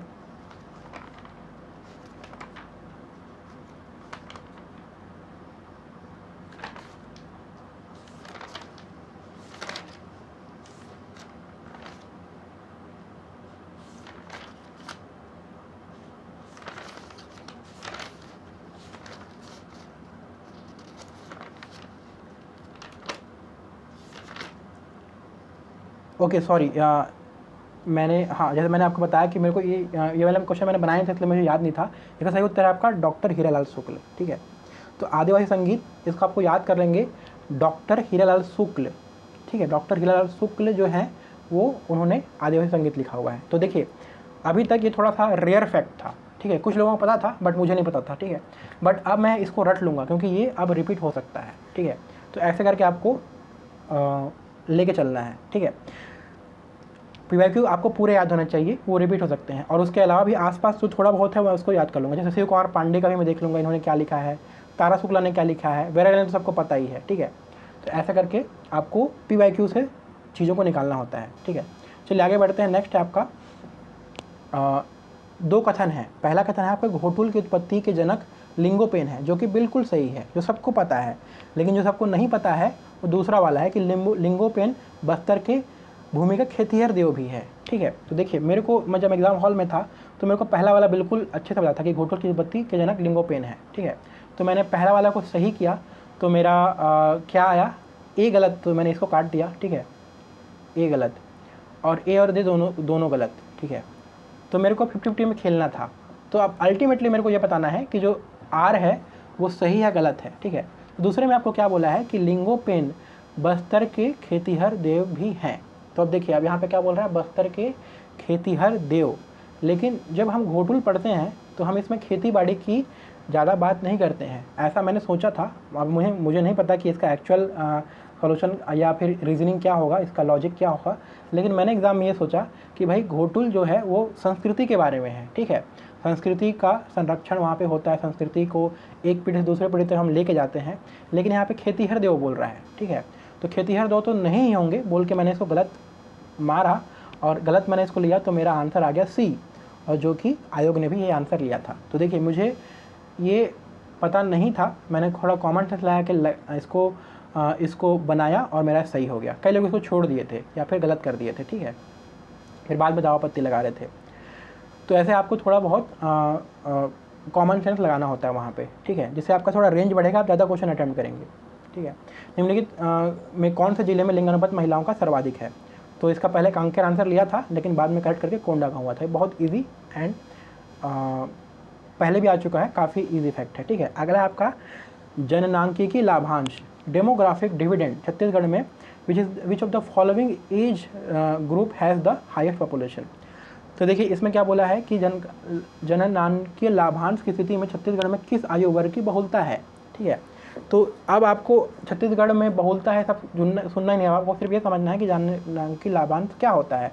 तो ऐसा अगर जनसंख्या में ऐसे लोग जो कि डिपेंडेंट नहीं है, जो कि कार्यशील हैं, ठीक है, काम करने वाले हैं, अगर उनकी जनसंख्या ज़्यादा है तो उसको हम क्या बोलते हैं, डेमोग्राफिक डिविडेंड। ठीक है, तो 0 से 14 वर्ष के लोग काम करेंगे क्या, नहीं करेंगे। ठीक है, 64 वर्ष से अधिक वाले लोग काम करेंगे क्या, नहीं करेंगे। ठीक है, और 100 वर्ष से कम तो भाई कोई तो आजकल इतना जी ही नहीं पाता है, तो डी तो आप ऐसे काट दिए। तो ये भी आपका कॉमन सेंस से बन रहा था, इसको भी कुछ लोग आई एम वेरी सरप्राइज कि गलत कर दिए थे, फिर बाद में दाव पत्ती लगा रहे थे।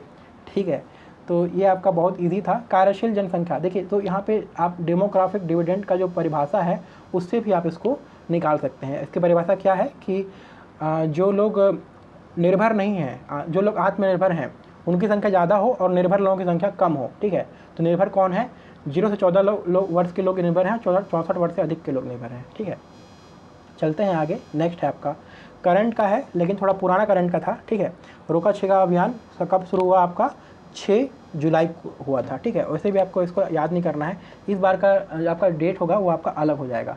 ठीक है, चलिए आगे बढ़ते हैं। नेक्स्ट है आपका कपल पंडुम किस जनजाति की स्त्रियों बनाती हैं। ठीक है, तो इसको भी बहुत लोग बनाए थे, कुछ लोग नहीं बना पाए थे, इसको मैं भी नहीं बना पाया था, लेकिन बाद में डिस्कशन के बाद मुझे पता चला कि ये दिया हुआ है बुक्स वगैरह में, और इसका आंसर होगा दोरला। ठीक है, तो याद करना होता है, देखिए बहुत सारी ऐसी चीज़ें हैं जिसको हमको याद करना होता है, और उसमें कोई लॉजिक फिट नहीं बैठ रहा है, तो आपको क्या करना है, उसको कुछ कुछ ट्रिक बना के आपको उसको याद करना है। ठीक है, जैसे कि यहाँ पे हम क्या कर सकते हैं, कपल। ठीक है, तो जो दो कपल लोग होते हैं, कपल मतलब क्या होता है, दो। ठीक है, कपल मतलब क्या होता है, दो। दो से क्या बन गया आपका, दोरला। तो ऐसे करके आप याद करेंगे तो भूलेंगे नहीं, तो कपल को दो करके याद कर लीजिए। तो जैसे मैंने इसको बाद में डिस्कस किया, तो अब मैं इसको कभी नहीं भूलूंगा, हमेशा याद रहेगा मेरे को। ठीक है, बाद में भी कभी आएगा। हालांकि मैंने इसको एग्जाम में नहीं बनाया था, ये मेरे को उस टाइम पे ध्यान ही नहीं आया। मैंने बनाया था, मैंने मूड़िया मार दिया था गलती से, बट वो गलत हो गया था। ठीक है, तो इसको मैं बोल सकता हूँ एक मिस्टेक था मेरा। ठीक है, चलिए आगे बढ़ते हैं। ये वाला क्वेश्चन तो इसको शायद वो लोग संभाग पूछना चाह रहे थे या कुछ और पूछना चाह रहे थे, अच्छे से फ्रेम नहीं कर पाए थे, तो ये डिलीट हो गया क्वेश्चन। ठीक है, जिलों का उनके घोषणा वर्ष के अनुसार ऐसा कुछ था। ठीक है, ये मेरे ख्याल से संभाग पूछना चाह रहे थे, इसमें संभाग के हिसाब से सही बैठता, लेकिन ये गलत हो गया फिर। ठीक है, नेक्स्ट आपका ये करंट वाला था कि जो सरगुजा की उस समय तत्कालीन सरगुजा की जो एसपी थी भावना गुप्ता, उनको कुछ अवार्ड मिला था। ठीक है, तो who is the winner of IACP international award of first female IPS of Chhattisgarh, तो भावना गुप्ता इसका सही उत्तर है। करंट क्वेश्चन है, अभी के लिए उतना रिलेवेंट नहीं है। ठीक है, नेक्स्ट है आपका सिरपुर के पांडु वंशी शासक महाश्रीकुट बालार्जुन के अभिलेखों में निम्नलिखित कवि अथवा प्रशस्ति का नाम नहीं है, नहीं बोला है। ठीक है, तो ये वाला भी मेरे से बिल्कुल नहीं बना था, मैंने इसमें कुछ मार के आया था, बट वो गलत हो गया था। ठीक है, मैं इसका आंसर एक बार देख लेता हूँ, मुझे अभी ध्यान नहीं आ रहा है क्योंकि अमेंड हुआ था। ठीक है, तो पहले इसका आंसर लिया था भास्कर, मैंने इसको भास्कर माना था, तो पहले मेरा सही हो रहा था। ठीक है, बट इसमें कुछ लोगों ने दावपत्ती लगाया और इसका आंसर चेंज होकर देवदंडी हो गया। ठीक है, तो मेरा आंसर इसमें गलत हो गया उसके बाद अमेंडमेंट के बाद। ठीक है, तो आपको याद रखना है कि देवदंडी नहीं है, तो इसको आपको इसमें आउटकम आपका क्या है, आपको क्या याद रखना है कि सिरपुर के पांडुवंशी शासक जो कि महाश्रीकुट बालार्जुन जी हैं, उनके अभिलेखों में जो कवि थे, प्रशस्ति थे, कौन कौन थे, आपको ईशान थे, सुमंगलम थे और भास्कर थे। तो ईशान, सुमंगलम, भास्कर महाश्रीकुट बालार्जुन जी के कौन थे, आपके ये लोग पोएट थे उसके दरबार में। तो ये आपको याद रखना है, ये अगली बार आ सकता है, वेरी वेरी इंपॉर्टेंट। इसको आपको मेंस के फैक्ट में के लिए भी याद कर सकते हैं। महाश्रीकुट बालार्जुन वेरी वेरी इंपॉर्टेंट, इससे क्वेश्चन आते भी हैं, मेंस में भी आते हैं, प्रीलिम्स में भी आते हैं।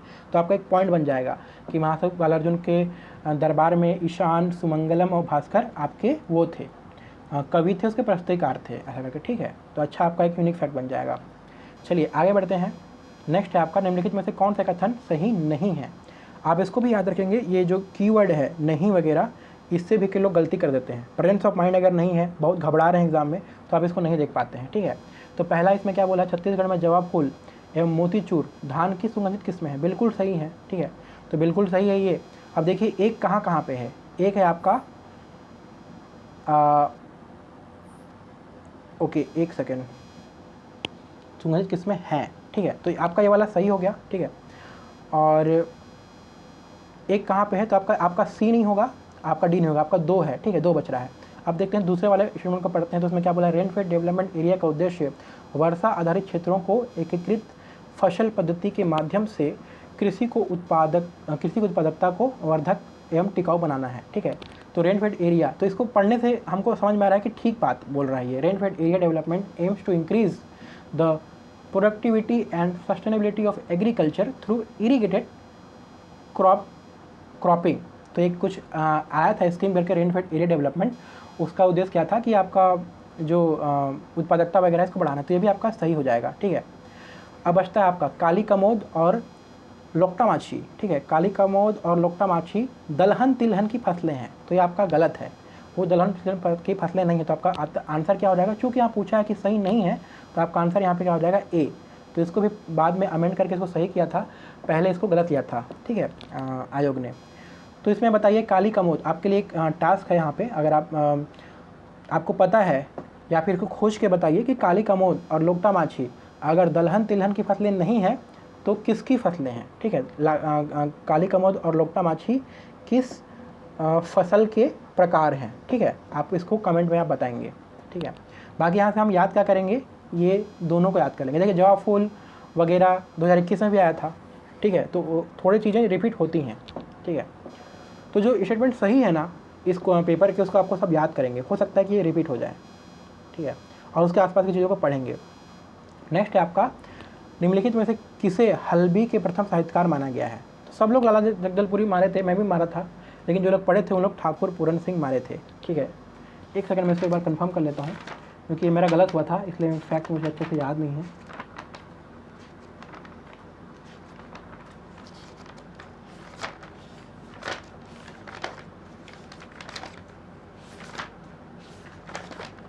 यस, इसका आपका क्या होगा, ठाकुर पूरन सिंह। तो बहुत लोग इसको लाला जगदलपुरी मारे थे, हरि सिंह ठाकुर ही मारे थे, ठीक है।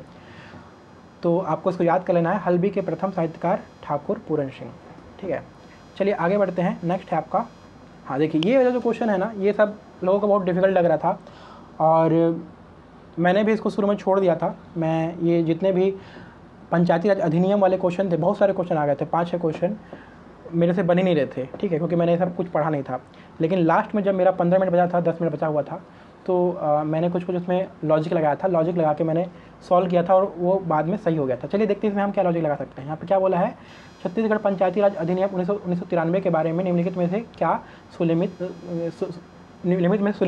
सुमेलित कीजिए। तो देखिए पेपर 7 पार्ट 1 में हम पढ़ते हैं एक्ट, और जब हम एक्ट पढ़ते हैं तो हम हर जगह देखते हैं कि जो परिभाषाएं होती हैं हमेशा धारा 2 में होती हैं, ठीक है। परिभाषा कहाँ होती है, धारा 2 में होती है। ये हमने कहाँ से पढ़ा है, हमने पढ़ा है मेंस के पेपर 7 के सिलेबस के पार्ट 1 में, एक्ट वाले में, ठीक है। जितना भी एक्ट पढ़ेंगे आप देखेंगे धारा 2 में परिभाषा होती है। मैंने ये लॉजिक लगाया एग्ज़ाम में, मेरे को कुछ नहीं पता था बाकी क्या है कैसा है, लेकिन जैसे ही मैंने बी को 2 में मारा, बी को मैंने 1 में मारा, देखिए यहाँ बी 1 में हो रहा है डेफिनेशन ए में, बी का 1 में मैंने मारा तो मेरा आंसर आ गया, ठीक है। तो मैंने इसको टिक कर दिया, ठीक है। और मैंने कई लोगों से बात किया है, उन्होंने इस क्वेश्चन को नहीं बनाया है। कई लोग तो मेंस दे चुके हैं, उन लोग भी नहीं बनाया है, ठीक है। जो लोग मेंस का पढ़े हैं उनको ये लॉजिक आना चाहिए। तो लास्ट में बनाया, मैंने बाकी को पढ़ा भी नहीं कि कौन कहाँ क्या क्या लिखा हुआ है, भाड़ में जाए, ठीक है। मैंने देखा कि परिभाषाएँ धारा 2 में है, बी का 1 कहाँ है, यहाँ पर बी का 2 है, कट गया, बी का 3 है, कट गया, बी का 3 कट गया, बचा बी, ये वाला मैंने मार के आ गया, ठीक है। तो ऐसा करके आपको थोड़ा कॉमन सेंस और स्मार्ट वर्क वहाँ पे करना है, ठीक है। 2 नंबर आ गया, 2 नंबर से ही कई लोग का निकलता है कटअप, ठीक है। आगे आते हैं, चलिए आगे बढ़ते हैं। नेक्स्ट है आपका, ये भी आपका काफ़ी इजी वाला फैक्ट है। इसमें आपको कालानुक्रम के बारे में पूछा है कि जो अंग्रेज अधिकारी लोग आए थे उन लोग कौन से क्रम में आए थे। तो इसका भी कुछ कोड वर्ड होता है। जैसे मैंने एक कोड वर्ड बनाया था कि एक एग है सैंडविच खा लो, ठीक है। तो एडमंड एगेन्यू ऐसा करके होता है। तो सबसे पहले क्या होता है, आपका कैप्टन एडमंड आए थे। तो अगर आप एडमंड को देखेंगे 4थे नंबर में है, और 4थे नंबर ए में नहीं है, बी में नहीं है, डी में नहीं है, तो सी में है, ठीक है। देखिए ये सब आपका टाइम बचाएगा, ठीक है। तो देखिए आपने कि 4था नंबर चालू हो रहा है, तो बहुत ईजी हो गया, आपको बाकी का मिलाना ही नहीं है, ठीक है। आपके अपने मन की संतुष्टि के लिए मिला लीजिएगा, लेकिन मैं क्या करता हूँ, देखता हूँ कि एडमंड है, 4था यहाँ पे है, बाकी को मैं पढ़ता भी नहीं हूँ, मैं टिक मार के आगे निकल जाता हूँ, ठीक है। टाइम बचता है, टाइम बचने के बाद मैं दिमाग लगाता हूँ फिर बाकी क्वेश्चन में, ठीक है। चलिए आगे बढ़ते हैं। नेक्स्ट है आपका गढ़वा बाजा के प्रमुख वाद्य यंत्रों के नाम। तो झांझ है, नगाड़ा है, मोहरी है, बांसुरी नहीं है, ठीक है। तो इसका आंसर आपका क्या हो जाएगा, option D, very very easy. Next है आपका छत्तीसगढ़ नगर पालिका अधिनियम 1961 की धारा 3 में क्या परिभाषित। देखिए यहाँ पे थोड़ा डिफरेंट है, यहाँ पे परिभाषा 3 में दिया हुआ है, लेकिन कई जगह 2 में दिया होता है। तो आप ऐसा मत सोचिए कि यहाँ पे 3 में दिया हुआ है तो सर तो ऐसा बोले थे, लेकिन मोस्टली क्या होता है आपका 2 में दिया होता है, ठीक है। चलिए इसमें देखते हैं, इसको भी मैंने बनाया था, और मैंने इसको थोड़ा, ये मेरा तुक्का मैं बोल सकता हूँ, इसको मैंने तुक्का मारा था। तो देखिए इसमें क्या था कि इसमें चीज़ें दी हुई हैं, assessment list, balance sheet, collector और कॉलोनाइजेशन। तो मैंने इसको देखा था कि जो कलेक्टर है वो तो होता है, इसको डिफाइन किया जाता है हर जगह एक्ट वगैरह में, और मैंने इसमें एक लॉजिक ये लगाया था, मेरे को तुक्का ही लगाना था वहाँ पे। तो मैंने ये सोचा कि जो परिभाषा है ना, किसी भी एक्ट में देखिएगा बहुत ज़्यादा परिभाषा दिया होता है, ठीक है। और कुछ भी वहाँ पे जो आ रहा है, एक वर्ड भी जो आ रहा है ना जो कि थोड़ा सा डिफिकल्ट है, उसको लोग परिभाषित कर देते हैं, और कभी 4 पेज, 5 पेज, 6 पेज, बहुत सारी परिभाषा होती है। तो मेरे को लगा कि ये बैलेंस शीट तो कहीं ना कहीं आया होगा, इसमें लिस्ट भी, निर्धारण सूची भी कहीं पे आया होगा, ठीक है। कलेक्टर तो आता ही है, कॉलोनाइजेशन भी कहीं कहीं पे, ये इसमें मेरे को थोड़ा डाउट हो रहा था, लेकिन मेरे को कॉलोनाइजेशन में डाउट हो रहा था, और 4 हर जगह दिया हुआ था, ठीक है। तो मैं आपको बता रहा हूँ मेरे एग्ज़ाम का अप्रोच, ठीक है। तो 4 हर जगह दिया हुआ था, तो ये तो है ही, इसको तो हटाना ही नहीं है। फिर मैंने क्या सोचा, देखिए मेरा थॉट्स देखिए, मैंने सोचा कि भैया जब इसको परिभाषित किया है कॉलोनाइजेशन को, तो बाकी के 3 को तो किया ही होगा, बाकी 3 तो सुने ही लग रहे हैं। मैंने मार दिया ए, जो कि हो गया सही, ठीक है। तो ऐसे करके वहाँ पे थोड़ा आपको दिमाग लगाना है। मैंने बोला कि भैया जब कॉलोनाइजेशन अगर डिफाइन कर दिया है तो बाकी 3 तो किया ही होगा, बाकी 3 तो ऐसे काम की चीज़ लग रहे हैं, ठीक है। क्योंकि यहाँ पे 4 4 4 सब दिए हुए हैं, ठीक है। तो ये भी मेरा सही हो गया था, ठीक है। चलते हैं आगे। नेक्स्ट है आपका छत्तीसगढ़ी भाषा, ठीक है। तो दिवस, तो इसमें लोग 2 ठे में कन्फ्यूज़ हो रहे थे, आपका 14 नवंबर और 28 नवंबर में। तो इसका सही उत्तर आपका क्या है, 28 नवंबर। वेरी वेरी ईजी, ठीक है। नेक्स्ट है आपका software technology parks of India centre Bhilai है। वेरी वेरी ईजी, ठीक है। ये तो कई बार आ भी चुका है और वेरी नोन फैक्ट है। नेक्स्ट है आपका बाबू रेवाराम के अनुसार रायपुर के निम्नलिखित कंचुली शासकों को उनके शासन काल के क्रम के सही विकल्प के शासन काल के क्रम के सही विकल्प में चुनिए। तो ये मेरे को बिल्कुल नहीं पता था। इसका सही उत्तर क्या होगा, एक सेकंड, मुझे ध्यान नहीं आ रहा, मैं इसको चेक कर लेता हूँ एक बार। Give me 1 minute.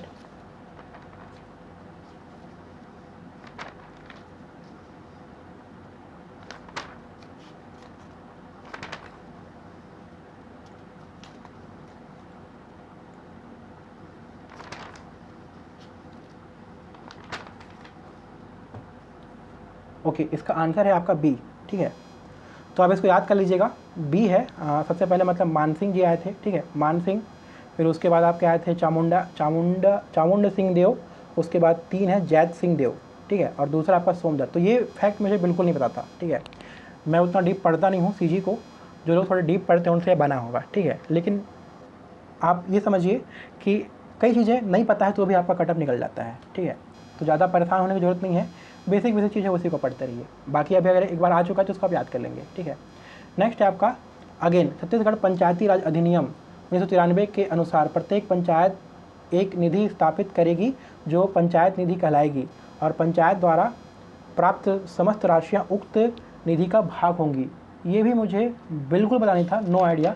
इसमें तो मैं कुछ गैस भी नहीं कर पा रहा था क्योंकि बहुत पास के ऑप्शन थे, 62, 63, 65 और 66। तो ये मैंने छोड़ दिया था। और इसमें भी अगर आपको नहीं पता है तो आप इसमें ज़्यादा परेशान मत होइएगा, क्योंकि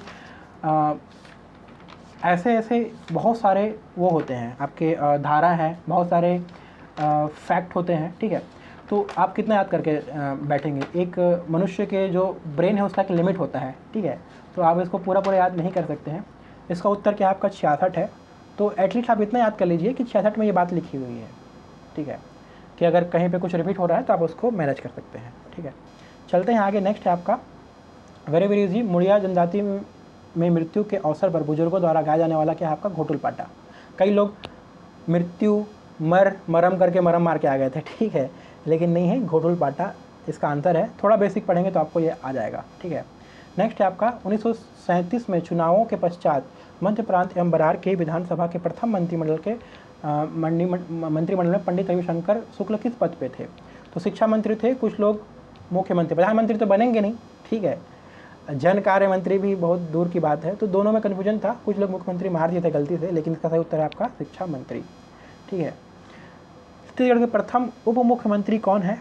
उप मुख्यमंत्री आपके TS सिंहदेव हैं, ठीक है, TS सिंहदेव जी बने थे। प्रथम बोला है, ध्यान रखिए, कई लोग अरुण साव मार दिए थे, ठीक है, लेकिन प्रथम बोला है तो आपका क्या होगा उप मंत्री। ये भी आपका करंट वाला फैक्ट आप बोल सकते हैं, ठीक है। नेक्स्ट है आपका बहुमूल्य खनिजों की प्राप्ति स्थलों का सुमेलित कीजिए। तो आप एलेक्जेंड्राइट आपको याद नहीं है, कोरंडम बीजापुर में होता है, एकदम श्योर शॉट है, ठीक है। तो आप देखेंगे कोरंडम अगर बीजापुर मतलब B का 1, फिर से अगर आप मिलाएंगे B का 1 तो आपका क्या आ रहा है, ये आ रहा है, ठीक है, बाकी में नहीं दिया हुआ है। तो आपका ये सीधे कट टू कट आ गया, ठीक है। तो आप देखते हैं क्या क्या है आपका एलेक्जेंड्राइट आपका क्या होगा, देवभोग में आ जाएगा, ठीक है। कोरंडम आपका बीजापुर में आ जाएगा। स्वर्ण धातु आपका कहाँ पे है, आपका बलौदाबाजार में आ जाएगा, और हीरा आपका मैनपुर में है। तो ये भी बाकी चारों फैक्ट भी बहुत इजी हैं, बट मैंने क्या कहता है कोरंडम बीजापुर देखा, मैंने मार के आगे निकल गया, मैंने बाकी को देखा ही नहीं। तो टाइम बचता है 10 सेकंड 20 सेकंड में आपका क्वेश्चन बन जा रहा है, तो आपको बाकी जो बचा हुआ टाइम है आपको दूसरे में लगाएंगे। नेक्स्ट आपका करंट का है ये कि निम्नलिखित में कहाँ कहाँ फैमिली कोर्ट परिवार न्यायालय स्थित है। मेरे को कोई आइडिया नहीं था, मैंने इस क्वेश्चन को छोड़ दिया था। सही उत्तर आपका क्या है? 1 2 3 4 कांकेर में भी है, बालोद में भी है, जांजगीर चांपा में भी है, कबीरधाम में भी है। ठीक है, तो अगर आपको इस तरह के क्वेश्चन का आप पैटर्न देख पा रहे होंगे तो इसमें क्या होता है ना, कई बार अगर आपको तुक्का मारना ही है और आपको कुछ समझ नहीं आ रहा है तो आप ऑल में मारिएगा। ठीक है, मोस्टली आपका देखेंगे आपके बहुत सारे ऑल वाले सही होते हैं। ठीक है, तो जो डेफिनेशन वाला था वो भी था, और ऊपर जो नदी वाला था राजस्थान की नदी, उसमें भी उपरोक्त सभी सही था आपका। जो 1 2 और क्वेश्चन थे, तो अगर आपको एकदम अंधा तुक्का मारना है, कुछ समझ नहीं आ रहा है, उस केस में बता रहा हूँ, ऐसे में तो आप छोड़ दीजिए, जैसे मैंने इसको छोड़ दिया था, आपको ऐसे छोड़ना है। ठीक है, नेक्स्ट है आपका, ये वाला भी बहुत डिफिकल्ट क्वेश्चन था, मैंने इसको गलत मार दिया था, मैंने इसको बी मारा था। इसमें क्या बोला आपका, कलचुरी कालीन रतनपुर से शासित होने वाले गढ़ों के निम्नलिखित समूहों में से सही गढ़ों को समूह चुनिए। ठीक है, तो देखिए इसका आंसर क्या होगा आपका, ए खरौद लाफा छुरी भंडार। तो इसमें क्या बोला है आपको, रतनपुर से शासित। तो देखिए आपका छत्तीसगढ़ आपका ये है, शिवनाथ नदी ऐसे बह रही है, तो शिवनाथ के उत्तर में जितने हैं वो आपके कितने कौन से हैं आपके, रतनपुर शासित, और जो दक्षिण में है आपके रायपुर शासित। ठीक है, तो अब देखिए, अब मैं यहाँ पे जो एग्ज़ाम में जो मैंने दिमाग लगाया था, हालांकि मेरा पूरा दिमाग लग नहीं पाया था। ठीक है, इसमें तो मैंने देखा कि जो जो रायपुर के आसपास हैं उसको मैं काटते जाऊँगा। जैसे सिमगा, मेरे को लगा कि थोड़ा रायपुर साइड है तो मैं इसको काट दिया था। ठीक है, फिर लवन वगैरह, मारो वगैरह ये सब करके, बाकी मैं वहाँ पे उतना अच्छे से मैं इसको वो नहीं कर पाया था। खल्लारी, ऊपर नवागढ़, मोहंदी वैसा करके मैं इसको मार दिया था गलती से। उपरोड़ा मेरे को लगा कोरबा साइड है तो ऊपर होगा करके, लेकिन एक्चुअल आंसर क्या है आपका, खरोद लाफा छुरी पंडर भट्टा। इस क्वेश्चन को सॉल्व करने के लिए आपको क्या होना चाहिए, 36 गणों के नाम है, कंठस्थ होने चाहिए कि कौन से उत्तर में है, कौन से दक्षिण में है। कई लोग याद करते हैं बट इतना मैं याद नहीं कर पाता हूँ, मैं छोड़ देता हूँ। ये क्वेश्चन मेरा गलत हुआ था, फिर भी मेरा कट ऑफ क्लियर हो गया था। ठीक है, तो अगर बहुत ज़्यादा याद नहीं कर पा रहे हैं तो परेशान मत होइएगा। ठीक है, कई चीज़ें बिना याद किए भी आप एग्ज़ाम निकाल सकते हैं। ठीक है, चलिए आगे बढ़ते हैं। नेक्स्ट है आपका 2022-23 के अनुसार प्रदेश का वन क्षेत्रफल। ये तो 22-23 ही नहीं, ये बहुत पहले से हम पढ़ रहे हैं, हर साल इतना ही रहता है। 59,772 स्क्वायर किलोमीटर वन क्षेत्र छत्तीसगढ़ का है। ठीक है, वेरी बेसिक फैक्ट। नेक्स्ट है आपका, ये वाला डिलीट हो गया था। ठीक है, तो जो मुंगरहन खाम जो होता है, कुछ लोग बोल रहे थे कि सराई का होता है, कुछ लोग बोल रहे थे महुआ का होता है। ठीक है, बाकी बाद में डिलीट हो गया था, तो इससे हम कोई कंक्लूजन नहीं निकाल पाएंगे अभी। ठीक है, बाकी आप बेसिक देख लीजिएगा कहाँ पे क्या है, उसको इसके बारे में थोड़ा पढ़ लेंगे। ठीक है, नेक्स्ट आपका प्रथम राज्यपाल कौन थे छत्तीसगढ़ के, तो ये आपका व्यापम वाला very very easy fact DN Shah है। ठीक है, नेक्स्ट है आपका ये वाला कारे पंडुम। ये भी मेरे को बिल्कुल पता नहीं था। जो लोग नए बुक को पढ़ते हैं, जो नया नया डाला हुआ है, जैसे हराम पटेल है जो अपडेटेड है, तो वहाँ पे नया नया था, लेकिन बहुत ज़्यादा फैक्ट होता है। आप कितना पढ़ के आएंगे, उसमें से एक आध आ रहा है तो आपका कॉस्ट बेनिफिट नहीं है। मैंने इसको एकदम छोड़ दिया था। अभी के लिए हम इसको याद कर लेते हैं। याद अगर आ गया है तो आगे भी आने की पूरी पूरी संभावना है। क्या पता बेटी गट्टी या कारे पंडुम अगली बार आ जाए। तो जो कारे पंडुम होता है आपका क्या, आपका वृक्ष काटने जलाने का पर्व है। ठीक है, जो कारे पंडुम, कारे वृक्ष काटना, ऐसा करके याद कर देंगे। ठीक है, फिर जो बोटी गट्टी है वो आपका है बीज बोने का, बो से बी, बोटी बीज, ऐसा करके याद कर लेंगे, बीज बोने का पर्व। पच्चिक पंडुम आपका क्या है, आपका बियासी पर्व है पच्चिक पंडुम। और तोरम क्या है आपका, कटाई पर्व। ठीक है, तो इसको आप देख लेंगे, एक आप 3 में लगाएंगे तो आपका ये आ जाएगा, आंसर ए आ जाएगा। ठीक है, चलिए आगे बढ़ते हैं। अब देखिए आपको क्या करना है, ये चारों को रट लीजिए, एकदम अच्छे से रट लीजिए, कहीं पे नोट करके, अगली बार आ सकता है। ठीक है, नेक्स्ट है आपका निम्नलिखित में से छत्तीसगढ़ में निम्नलिखित में से किस वृक्ष से लाख प्राप्त नहीं होता है। नहीं, ठीक है, नहीं को ध्यान रखेंगे तो कुसुम से होता है, पलाश से होता है, बेर से होता है, परिजात से नहीं होता है। ठीक है, तो परिजात का आंसर हो जाएगा। तो इंपॉर्टेंट फैक्ट ये है कि लाख किसे किसे प्राप्त है, पलाश, बेर, कुसुम। ठीक है, ये आपके हर बुक में दिया होता है। फिर से नेक्स्ट है आपका कि छत्तीसगढ़ राज्य पंचायती राज अधिनियम के अनुसार ग्राम पंचायत कृत्य के बारे में क्या सही है। यह धारा 49 में वर्णित है। धारा 49 में 30 उपधाराएँ हैं। मांस के विक्रय तथा परीक्षण का विनियमन, सार्वजनिक वितरण प्रणाली के अंतर्गत उचित मूल्य के दुकानों की स्थापना, देख रेख एवं निगरानी करना। तो ये भी जो फैक्ट था मुझे बिल्कुल पता नहीं था, मैंने ये सब कुछ पढ़ा नहीं था और इसके बारे में मेरे को कोई आइडिया नहीं था, मैंने इसको छोड़ दिया था। ठीक है, इसका आंसर देख लेते हैं।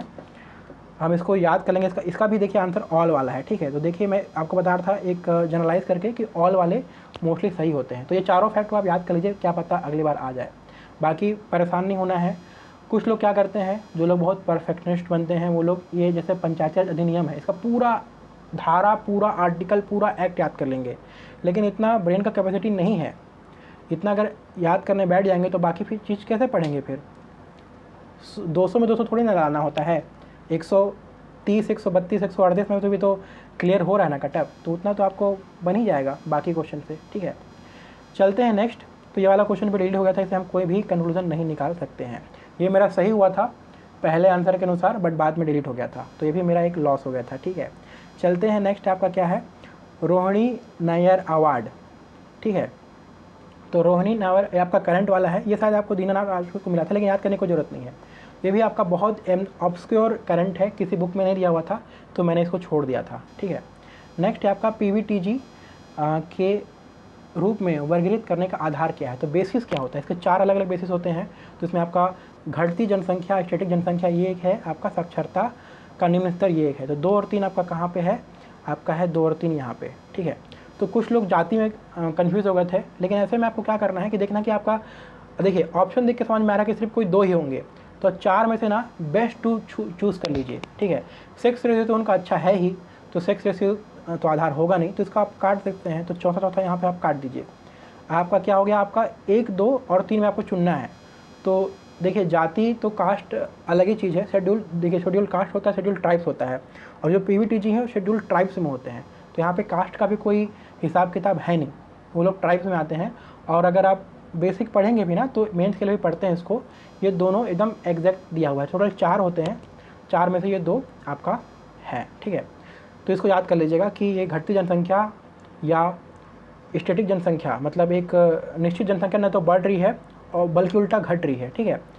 एक स्थिर जनसंख्या है, वो भी एक समस्या है, ठीक है। और दूसरा साक्षरता का निम्न स्तर, जो कि है ही, ठीक है। चलते हैं आगे। नेक्स्ट है आपका, रतनपुर के मराठा शासक अपने प्रशासनिक दस्तावेजों में निम्नलिखित भाषा का प्रयोग करते हैं। तो पहले ये मेरा सही हुआ था, बाद में ये गलत हुआ था। मैंने इसमें क्या होता कि इसमें भाषा बोला, ठीक है। और मोड़ी आपका क्या लिपि है, तो इसमें मैंने सिर्फ मराठा मारा था, ठीक है। शुरू में आंसर मराठा लिया था, लेकिन बाद में, सॉरी एक सेकेंड, इसमें ना, ओके यस, करेक्ट, इसका आंसर मराठी है, ठीक है। मोड़ी क्योंकि लिपि होती है इसलिए, तो मैंने इसको पहले उपरोक्त सभी मारा था, शुरू में आंसर उपरोक्त सभी लिया था, लेकिन बाद में इसका आंसर मराठी ले लिया था। क्यों, क्योंकि रतनपुर के मराठा शासक अपने प्रशासनिक दस्तावेजों में किस भाषा का प्रयोग करते हैं। तो शायद ऐसा हो सकता है कि मोड़ी लिपि होती होगी, या उतना प्रयोग नहीं होता होगा, या जो भी इसका लॉजिक रहा होगा, इसका आंसर मराठी लिया है, उपरोक्त सभी नहीं है। तो मेरा ये एक और गलत हो गया था। देखिए मैं आपको बता रहा हूँ, कम से कम 7 में से ना 4 या 5 मेरे गलत हो गए थे, उसके बावजूद भी 138 आ रहा था, ठीक है। तो आपको भी ऐसी तैयारी करना है कि कितना भी विलोपित हो, कितना भी आंसर चेंज हो, आप ऊपर नीचे करके आप ऊपर ही रहें, ठीक है। इतना एक्स्ट्रा मार के आना है। चलिए आगे बढ़ते हैं। नेक्स्ट है आपका सही विकल्प चुनना है। वर्तमान में प्रदेश की सभी सिंचाई स्रोतों से लगभग 49% से अधिक क्षेत्र में सिंचाई सुविधा उपलब्ध है। ये तो बिल्कुल गलत है। 49% तो हमारा टारगेट है, शायद नहीं, सॉरी 75% टारगेट है।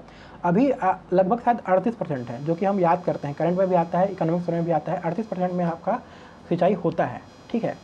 तो अगर मैं पहला गलत किया, तो देखिए जब कूट वाला होता है ना, तुरंत आपको अगर एक कंक्लूसिव मिल गया, एकदम श्योर शॉट आप हैं कि आप उसमें गलत सही कर लिए, तुरंत ऑप्शन में आइए। ऑप्शन में देखते हैं तो क्या है आपका, पहला है कि कथन 1, 2, 3 सही हैं, तो आप इसको काट दीजिए, ठीक है। कथन 1, 2, 3 सभी गलत हैं, ये हो सकता है, ठीक है। केवल कथन 1 एवं 2 सही हैं, ये इसको भी काट दीजिए। तो अब हमको 50-50 में आ गए। आप पढ़िए दूसरे वाले को। दूसरे में क्या बोला है, शाकंभरी योजना लघु सीमांत कृषकों को सिंचाई एवं पंप स्थापना हेतु सहयोग करती है। तो ये थोड़ा बहुत सुना सुना लग रहा है, पुरानी एक योजना है शाकंभरी योजना, तो ये सही टाइप लग रहा है, ठीक है।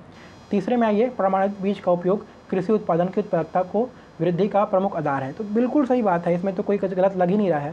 तो देखिए अगर तीसरा आप सही ले लेते हैं तो आप इसको भी काट देंगे, तो आपका केवल एक गलत या आपका सही हो जाएगा, ठीक है। तो इस प्रकार से आपको थोड़ा सा इस अप्रोच से बनाएंगे तो सिली मिस्टेक्स होने की संभावना गलत रहेगी, कम रहेगी। और कई बार क्या होता है ना कि एक स्टेटमेंट पढ़ के ही आंसर आता है, तो बाकी पढ़ने की आपको ज़रूरत भी नहीं है, ठीक है। तो आप अपना उसको संतुष्टि के लिए पढ़ लीजिए, या उसको आप आगे बढ़ जाइए, बाद में देख लीजिएगा जब टाइम बचा रहेगा, तो आपको दूसरे क्वेश्चन के लिए टाइम बच जाएगा। चलते हैं आगे। नेक्स्ट है आपका काकतीय वंश के संस्थापक, वेरी इजी, अन्नमदेव। ठीक है। नेक्स्ट है आपका भूतापीय संयंत्र किस जिले में प्रस्तावित है? तो तातापानी में हो रहा है। तातापानी कहाँ? आपका बलरामपुर में। वेरी वेरी इजी, व्यापम वाला फैक्ट है। ये क्वेश्चन होगा डिलीट। अभी भी बहुत ही कंट्रोवर्सी है। कंट्रोवर्सी इसलिए है क्योंकि एक सेंटर का डेटा है, वहाँ पे कुछ और है, और स्टेट का डेटा है कहाँ, वहाँ पे कुछ और है। इसके अलावा भी अलग अलग विभाग में जो क्षेत्रफल है अलग अलग दिया हुआ है, तो बहुत कंट्रोवर्सी है, अभी भी क्लियर नहीं हो पाया है। अगर किसी को क्लियर हुआ होगा सबसे छोटा सबसे बड़ा ज़िला, तो आप इसको वो करिएगा। ठीक है, आप इसको कमेंट बॉक्स में बताइए कि सबसे छोटा ज़िला कौन सा है और सबसे बड़ा ज़िला कौन सा है। ठीक है, ये क्वेश्चन भी मेरे ख्याल से शायद ये डिलीट हुआ था। ठीक है, हाँ ये डिलीट हो गया था। इसको मैंने गोरिल्ला पेंट्रा मारा था। ठीक है, वहाँ पे कुछ दिमाग लगा के, जो कि पहले आंसर में सही था बट अमेंड होकर डिलीट हो गया था, तो मेरा सही वाला भी ये डिलीट हो गया था। ठीक है, चलते हैं आगे। बिलासपुर हाईकोर्ट के प्रथम मुख्य न्यायाधीश, तो ये आपका क्यों पूछा? क्योंकि इनका हाल ही में देहांत हुआ था। कौन थे? आपके W.A. शिशाक जी थे। ठीक है, नेक्स्ट है आपका निम्नलिखित में से कौन सी अक्षांश छत्तीसगढ़ रेखा से गुजरती है? तो देखिए जीरो तो गुजरती नहीं है। इसमें आपको सब लोग याद करते हैं ये वाला, इसका आपका ये कर्क रेखा का। ठीक है, ट्रॉपिक ऑफ कैंसर, तो उसका क्या है 23.5, तो वहाँ से भी आपका बन जाता है ये। ठीक है, चलिए आगे बढ़ते हैं। नेक्स्ट है आपका छत्तीसगढ़ में रघुजी तृतीय के शासनकाल के समय निम्नलिखित घटना नहीं हुई थी। देखिए क्या आपको क्या बोल रहे हैं, नहीं हुई थी। ठीक है, तो देखिए इसको बहुत लोग इसको नहीं बना पाए थे, छोड़ दिए थे, उनको समझ नहीं आ रहा था क्या करें क्या ना करें। ठीक है, लेकिन मैं आपको बता रहा हूँ अपना अप्रोच। फॉरेस्टर जी कब आए थे? फॉरेस्टर आए थे 1790 के आसपास आए थे। ठीक है, 90-95 ऐसे, 95 में कुछ वो लिखे थे, 90 में आए थे घूमने करके। ठीक है, महिपाल राव दिनकर जी के टाइम पे। और रघुजी थर्ड का शासन कब से कब तक था? 1830 से 54 तक। ठीक है, तो भाई 1830 में जब ये शासन संभाले हैं और ये पहले ही आके चले गए, तो ये नहीं होंगे ना, तो ये वाला आप नहीं कर दीजिए। तो ऐसा करके मैंने इसको बनाया था। बाकी मेरे को ये सब फैक्ट बाद में पता चले, मेरे को उस टाइम पता नहीं था कि सती प्रथा का उन्मूलन और रिवॉल्ट ऑफ गोंड किंग, ठीक है, बैन ऑन ह्यूमन सेक्रीफाइस। तो आपको आप क्या करना है, रघुजी तृतीय के बारे में इन तीनों फैक्ट को याद रखना है, और याद रखना कि जो फॉरेस्टर थे वो पहले आए थे। ठीक है, चलते हैं आगे। तो ऐसे ही आपका अगर टाइमलाइन पता रहेगा ना, तो बहुत सारे क्वेश्चन ऐसे ही बन जाते हैं आपके। नेक्स्ट है आपका वाद्य यंत्र, तो आपका हर बार आता है। तत् मतलब होता है जिस ऐसे वाद्य यंत्र जिसमें तार होता है। ठीक है, तो तार किस में होता है? आपका तार होता है आपका धनकुल में होता है। तो ए को आप 4 में लगाने के बाद तुरंत आइए आप इसमें, तो आपका यहाँ पे आंसर नहीं आ रहा है, सिर्फ आप एक ही एलिमेंट कर पा रहे हैं। तो आप दूसरे में आइए, वितत में आइए। वितत भी आपको मान के चलो समझ नहीं आ रहा है। सुशीर में आइए। सुशीर मतलब होता है फूक के बजाने वाला। ठीक है, तो फूक के बजाने वाला कौन सा है? ये वाला करनाल है। ठीक है, तो डी का 2 कहाँ पे? आपका बी में है, तो आपका आ गया आंसर। बाकी को भी देख लेते हैं। विद्युत कौन सा है? आपका ताशा विद्युत है। ठीक है, इसमें तार नहीं होता है। ठीक है, और घन मतलब क्या होता है? लोहे का, या फिर नहीं लोहे नहीं, सॉरी, ये धातु का बना होता है, तो चिटकुल होता है। जैसे उसको ऐसे करके ऐसे गोल गोल होता है। ठीक है, ऐसे यहाँ पे पकड़ने वाला होता है, जिसको भजन में बजाते हैं उसको हम बोलते हैं चिटकुल शायद। ठीक है, मैं भी इसमें श्योर नहीं हूँ। तो ये आपका घन होता है, धातु का बना होता है, तो ये आपका होगा चिटकुल हो गया। सी का आपका हो गया 1। तो इसमें ऐसा होता है कि आपको 1-2 ही पता है तो आपका बन जाता है, बाकी आप चारों को याद रखेंगे। ठीक है, चलते हैं आगे। नेक्स्ट है आपका छत्तीसगढ़ पंचायत राज अधिनियम 1993 के बारे में निम्नलिखित में से क्या सही है? देखिए ये काफ़ी इंटरेस्टिंग क्वेश्चन है, इसको मैं आपको अपना अप्रोच बताऊँगा। ठीक है, कैसे मैंने सॉल्व किया था। पहला स्टेटमेंट क्या है? इस पर राज्यपाल की सहमति 24 जनवरी 1994 को मिली। ठीक है, प्राप्त हुई। दूसरा स्टेटमेंट को पढ़िए। दूसरा स्टेटमेंट क्या बोला है? 26 जनवरी 1994 को मध्य प्रदेश राज्यपत्र असाधारण में पहली बार प्रकाशित हुआ। तो अब मुझे नहीं पता ऐसा होता होगा या नहीं होता होगा, लेकिन मेरे दिमाग में ये बात चली। मेरे पास लास्ट में 5 मिनट बचा हुआ था, मैं ये क्वेश्चन छोड़ दिया था, लेकिन मैं सोचा कि अटेम्प्ट करता हूँ। ठीक है, तो मैंने सोचा कि 26 जनवरी जो होता है उसमें क्या होता है ना कि लोग छुट्टी, मतलब परेड वगैरह होते रहता है, और जनरली छुट्टी भी होता है, ऑफिस वगैरह बंद होता है, झंडा फहराते हैं, लड्डू बांटते हैं, मिठाई बांटते हैं, सरकारी काम नहीं करते हैं बेसिकली। ठीक है, 26 जनवरी को गणतंत्र दिवस है, सरकारी काम नहीं होता होगा, तो ये प्रकाशित नहीं किए होंगे उन लोग। ठीक है, तो इसको मैं काटा, 2 को हटाया, तो जब मैं ऑप्शन में गया तो यहाँ पे देखा कि यहाँ पे 2 है, इसको काट दिया, ठीक है, यहाँ पे 2 है, इसको काट दिया, यहाँ पे 2 इसको काट दिया, मेरा आंसर आ गया सी, और जो कि सही है। मैंने ऑप्शन स्टेटमेंट 3 और 4 को मैंने पढ़ा भी नहीं, ठीक है, मैं पढ़ा तो उसमें कोई आइडिया लग भी नहीं रहा था, ठीक है, लेकिन मैंने ये लॉजिक लगा के इसको किया था और मेरा सही हो गया, ठीक है, 2 नंबर मिल गया, तो काफ़ी है, काफ़ी इंपॉर्टेंट होता है 2 नंबर, ठीक है। तो ऐसे करके आप थोड़ा लॉजिक लगाएंगे और अपने आसपास जो चीज़ें घटित हो रही हैं उससे थोड़ा सा आइडिया लेके और अपने बचपन से लेकर के अभी तक का आपने जितना भी चीज़ें एक्सपीरियंस की हैं उस को सोच के अगर आप क्वेश्चन को बनाने का प्रयास करेंगे तो कई सारे क्वेश्चन आपके लॉजिक से बनते हैं। और अगर मान के चलिए इस बार अगर यूपीएससी पैटर्न में करता है तो मान के चलिए ऐसे आपके लॉजिक से 5 से 7 क्वेश्चन बन रहे थे तो इस बार से 20 से 30 क्वेश्चन बनेंगे, देख लीजिएगा, क्योंकि यूपीएससी का जो पैटर्न होता है उसमें ऐसे लॉजिक वाले क्वेश्चन आते हैं, ठीक है। चलिए आगे बढ़ते हैं। नेक्स्ट है आपका ये तो बहुत इंपॉर्टेंट है, कहाँ कहाँ पे क्या क्या पहनते हैं, ठीक है। तो जैसे कि इसको बहुत लोग याद करते हैं, याद करने का तरीका है कलाई को ऐंठ दिए, ऐंठी कलाई, ठीक है, तो सी का 1 लगाए तो सी का 1 लगाए तो आपका इसी में है, बाकी में नहीं है, काट दिए तो आपका आंसर आ गया। तो देखते हैं क्या क्या है आपका। सूतिया आपका पहनते हैं, आप कहाँ पहनते हैं सूतिया, गला में पहनते हैं, ठीक है। खींचनी कहाँ पहनते हैं आप, कान में पहनते हैं खोचनी। और लुरकी आप पहनते हैं, एक सेकेंड, लुरकी आप पहनते हैं, एक सेकेंड यहाँ पे कुछ गलत हो गया है, ठीक है। देखिए सी ऐंठी आपका क्या है, कलाई में है, ठीक है, तो इसको एक कोड वर्ड से याद करते हैं कि कलाई को ऐंठ दिए, ठीक है, तो इसलिए ऐंठी आप कहाँ पहन रहे हैं, कलाई में, ठीक है, तो ऐंठी कलाई में है। सी का आपका क्या है 1, तो आपका ये आ गया, ठीक है।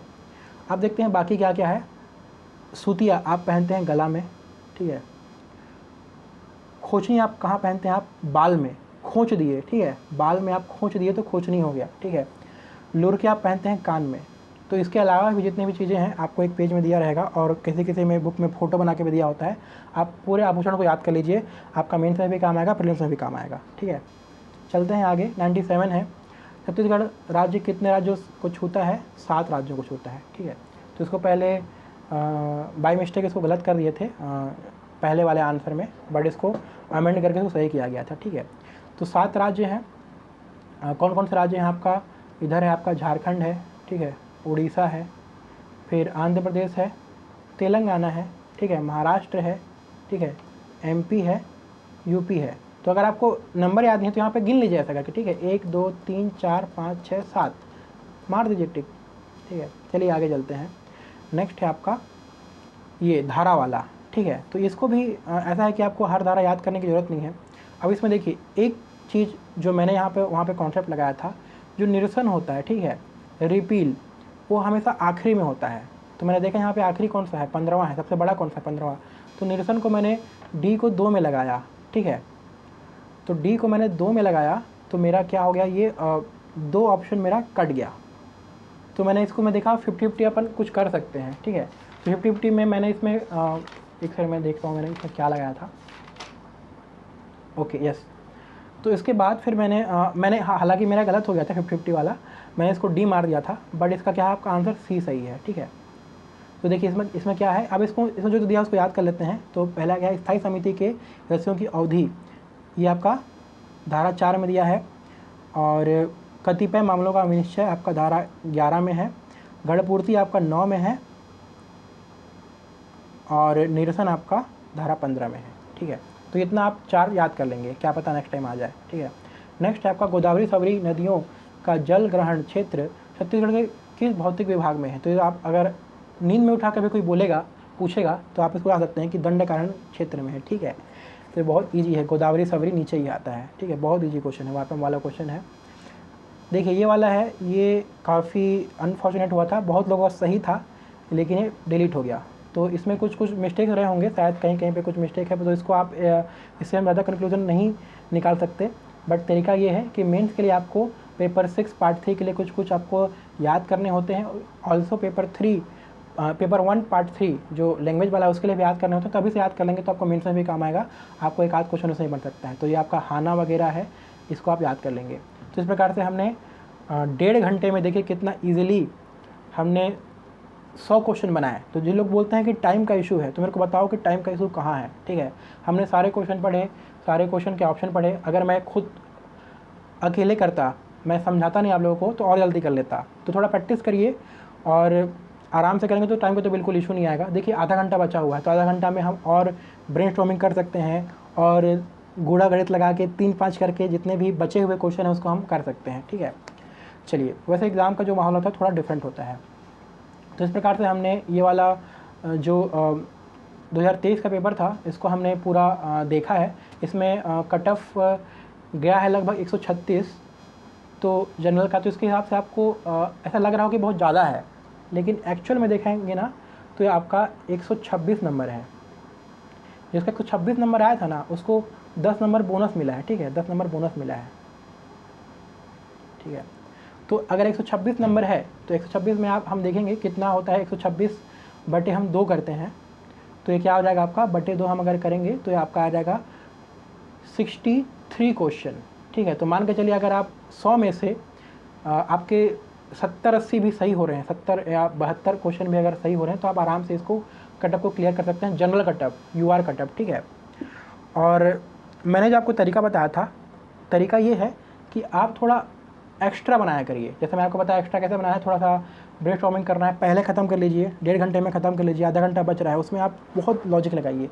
और मेरा ऐसा होता है कि मैं जो लॉजिक लगा के क्वेश्चन बनाता हूँ ना, वो मोस्टली सही होता है। ठीक है, तो और दूसरा ये है कि अगर आप 50-50 एलिमिनेट कर लिए हैं, मैंने आपको तरीका बताया कि 50-50 एलिमिनेट कैसे करना है।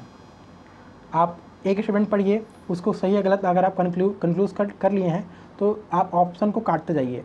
अगर आप 50-50 पहुँच गए हैं ना, तो आप इसको मारिए ही मारिए। ठीक है, और अधिक से अधिक सॉल्व करने का प्रयास करिए।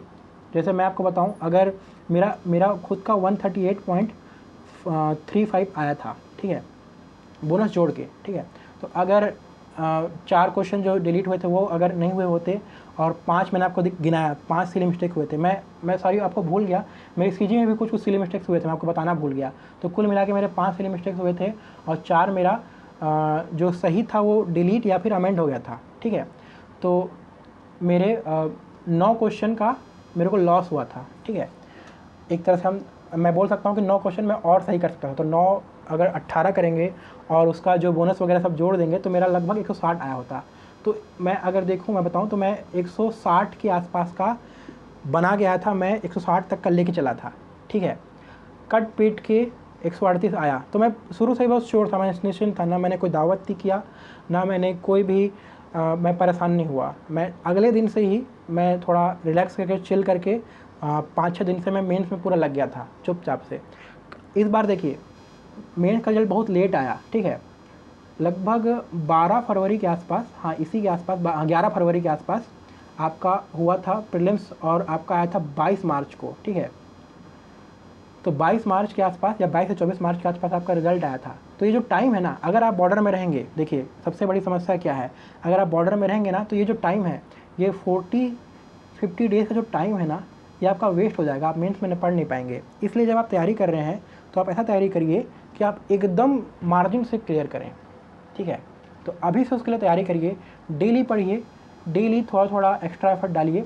एक्स्ट्रा एफर्ट नहीं भी डालेंगे ना, तो अगर आप कंसिस्टेंटली पढ़ेंगे, कंसिस्टेंसी इज़ द की। ठीक है, कंसिस्टेंटली अगर आप 5 से 6 घंटा डेली अगर पढ़ रहे हैं एकदम कंसंट्रेशन के साथ, ठीक है, तो मेरा जो कंसंट्रेशन बोलने का मतलब होता है वो होता है कि आपको 5 से 6 घंटा आप पढ़ रहे हैं, इसमें आप मोबाइल यूज़ नहीं कर रहे हैं। ठीक है, चैट करते करते नहीं पढ़ रहे हैं, और थोड़ा समझ के और थोड़ा दिमाग लगा के, लॉजिक लगा के चीज़ों को याद करेंगे, ट्रिक लगा के चीज़ों को याद करने का प्रयास करिए। और मोबाइल वगैरह सब साइड कर दीजिए, दोस्त वगैरह से बात मत करिए, किसी के पास बैठ के मत पढ़िए, अकेले बैठ के पढ़िए। ठीक है, और ऐसा बैठ के पढ़िए कि जैसे कि आप 1 घंटा के स्लॉट में पढ़ रहे हैं आप। ठीक है, 1 घंटा तक आपको कोई डिस्टर्ब मत करिए, पानी पी लीजिए, वॉशरूम चले जाइए, 1 घंटा आपको आप खुद भी डिस्टर्ब ना करें, कुछ खा पी लीजिए, 1 घंटा आप पढ़िए। ठीक है, उसके बाद फिर आप 10 मिनट का ब्रेक लीजिए। 10 मिनट के ब्रेक में आप व्हाट्सएप वगैरह देख लीजिए, इंस्टाग्राम वगैरह, रील्स वगैरह, आपको जो ठीक लगता है, किसी का चैट वगैरह आया है कि नहीं, ठीक है, तो बात कर लिए। फिर 10 मिनट के बाद फिर बैठिए, 1 घंटा फिर बैठिए। ठीक है, ऐसा करते करते आप 5 सीटिंग या 6 सीटिंग करिए। उसके बाद आप बिल्कुल भी टाइम पास भी करेंगे ना, तो भी अगर आप ये चीज़ कंसिस्टेंटली फरवरी तक अगर आप कर देते हैं आज से, इंक्लूडिंग संडे ब्रेक, तो भी बहुत ईज़िली आपका एग्ज़ाम निकल जाएगा। मैंने बहुत ज़्यादा नहीं पढ़ा था, तपस्या वपस्या मैंने बिल्कुल नहीं की थी, मैं बहुत आराम से पढ़ा था। मेरा CGPSC भी निकला, UPSC भी निकला, ठीक है।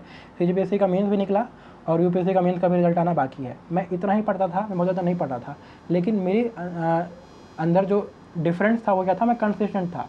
ऐसा था कि मेरे को इतना पढ़ना ही पढ़ना है, चाहे कुछ भी हो जाए, चाहे किसी की शादी हो, चाहे किसी की छुट्टी हो। मैं शादी में जा रहा हूँ ना किसी के, तो मैं 5 घंटे पढ़ के जाता था, ठीक है। तो ये चीज़ आप ध्यान रखिएगा, कंसिस्टेंटली पढ़िए। बहुत ज़्यादा पढ़ना नहीं होता है। अगर आप अभी टाइम पास करेंगे तो आप मान के चलिए अभी 20 दिन आप वेस्ट कर दिए, तो आपको 5 घंटे की जगह 6 घंटा पढ़ना पड़ेगा। और वेस्ट कर दिए या प्रोडक्टिव वे में नहीं पढ़े, टाइम पास करके पढ़ रहे हैं, दोस्तों से ही हा करके या फिर गप मार के पढ़ रहे हैं, तो उसका कोई मतलब नहीं होता है। जैसे कुछ लोग होते हैं, लड़के लोग मैच देख रहे हैं, मैच लगा हुआ है उनके उसमें क्यूबिकल में, उधर मैच का स्कोर चल रहा है, इधर पढ़ रहे हैं, कोई मतलब नहीं, उसको टाइम को गिनो मत, वो 0 टाइम है, ठीक है। एकदम कंसंट्रेशन से अगर आप पढ़ रहे हो तो ही आपका वो इंपॉर्टेंट है। जितना टाइम पास करोगे उतना आपका टाइम बढ़ेगा। अगर आप और लेट करोगे तो 7 घंटे 8 घंटे पढ़ना पड़ेगा उसी चीज़ को कवर करने के लिए। अगर आप और लेट कर दिए तो 12-12 घंटे भी पढ़ोगे ना, तो भी कोई मतलब नहीं है, कोई फ़ायदा नहीं है, ठीक है। तो इसलिए इतना पढ़िए, आज से पढ़िए, डेली पढ़िए, ठीक है। हम मिलेंगे आगे। इस वीडियो को अब ज़्यादा लंबा हो जा रहा है, हम इसको यहीं पे ख़त्म करते हैं। Thank you for watching. अगर आप यहाँ तक देख रहे हैं तो आप प्लीज़ इसको सब्सक्राइब कर लीजिए, ताकि मैं फ्यूचर में कुछ लेके आऊँ तो उसमें भी आपको मिल सके, ठीक है। और thank you for watching this video. मैं उम्मीद करता हूँ कि ये वीडियो आपके लिए थोड़ा बेनिफिट होगा और आपके प्रीलिम्स की तैयारी के स्टार्टिंग करने में आपको ये एक मददगार सिद्ध होगा। हम प्रोग्राम वगैरह के बारे में बात कर रहे हैं, अगर बनेगा तो हम कुछ ना कुछ प्रोग्राम भी आपके लिए, जो हमने लास्ट ईयर चलाया था CMP, उसी के फॉर्मेट में हम कुछ इस बार लेकर आएंगे। इसकी जो डिटेल है हम आपको कुछ दिनों में, लगभग 7 या 8 दिन में हम आप इसको देने वाले हैं, ठीक है। चलिए मिलते हैं फिर नेक्स्ट वीडियो में, तब तक के लिए bye bye and take care.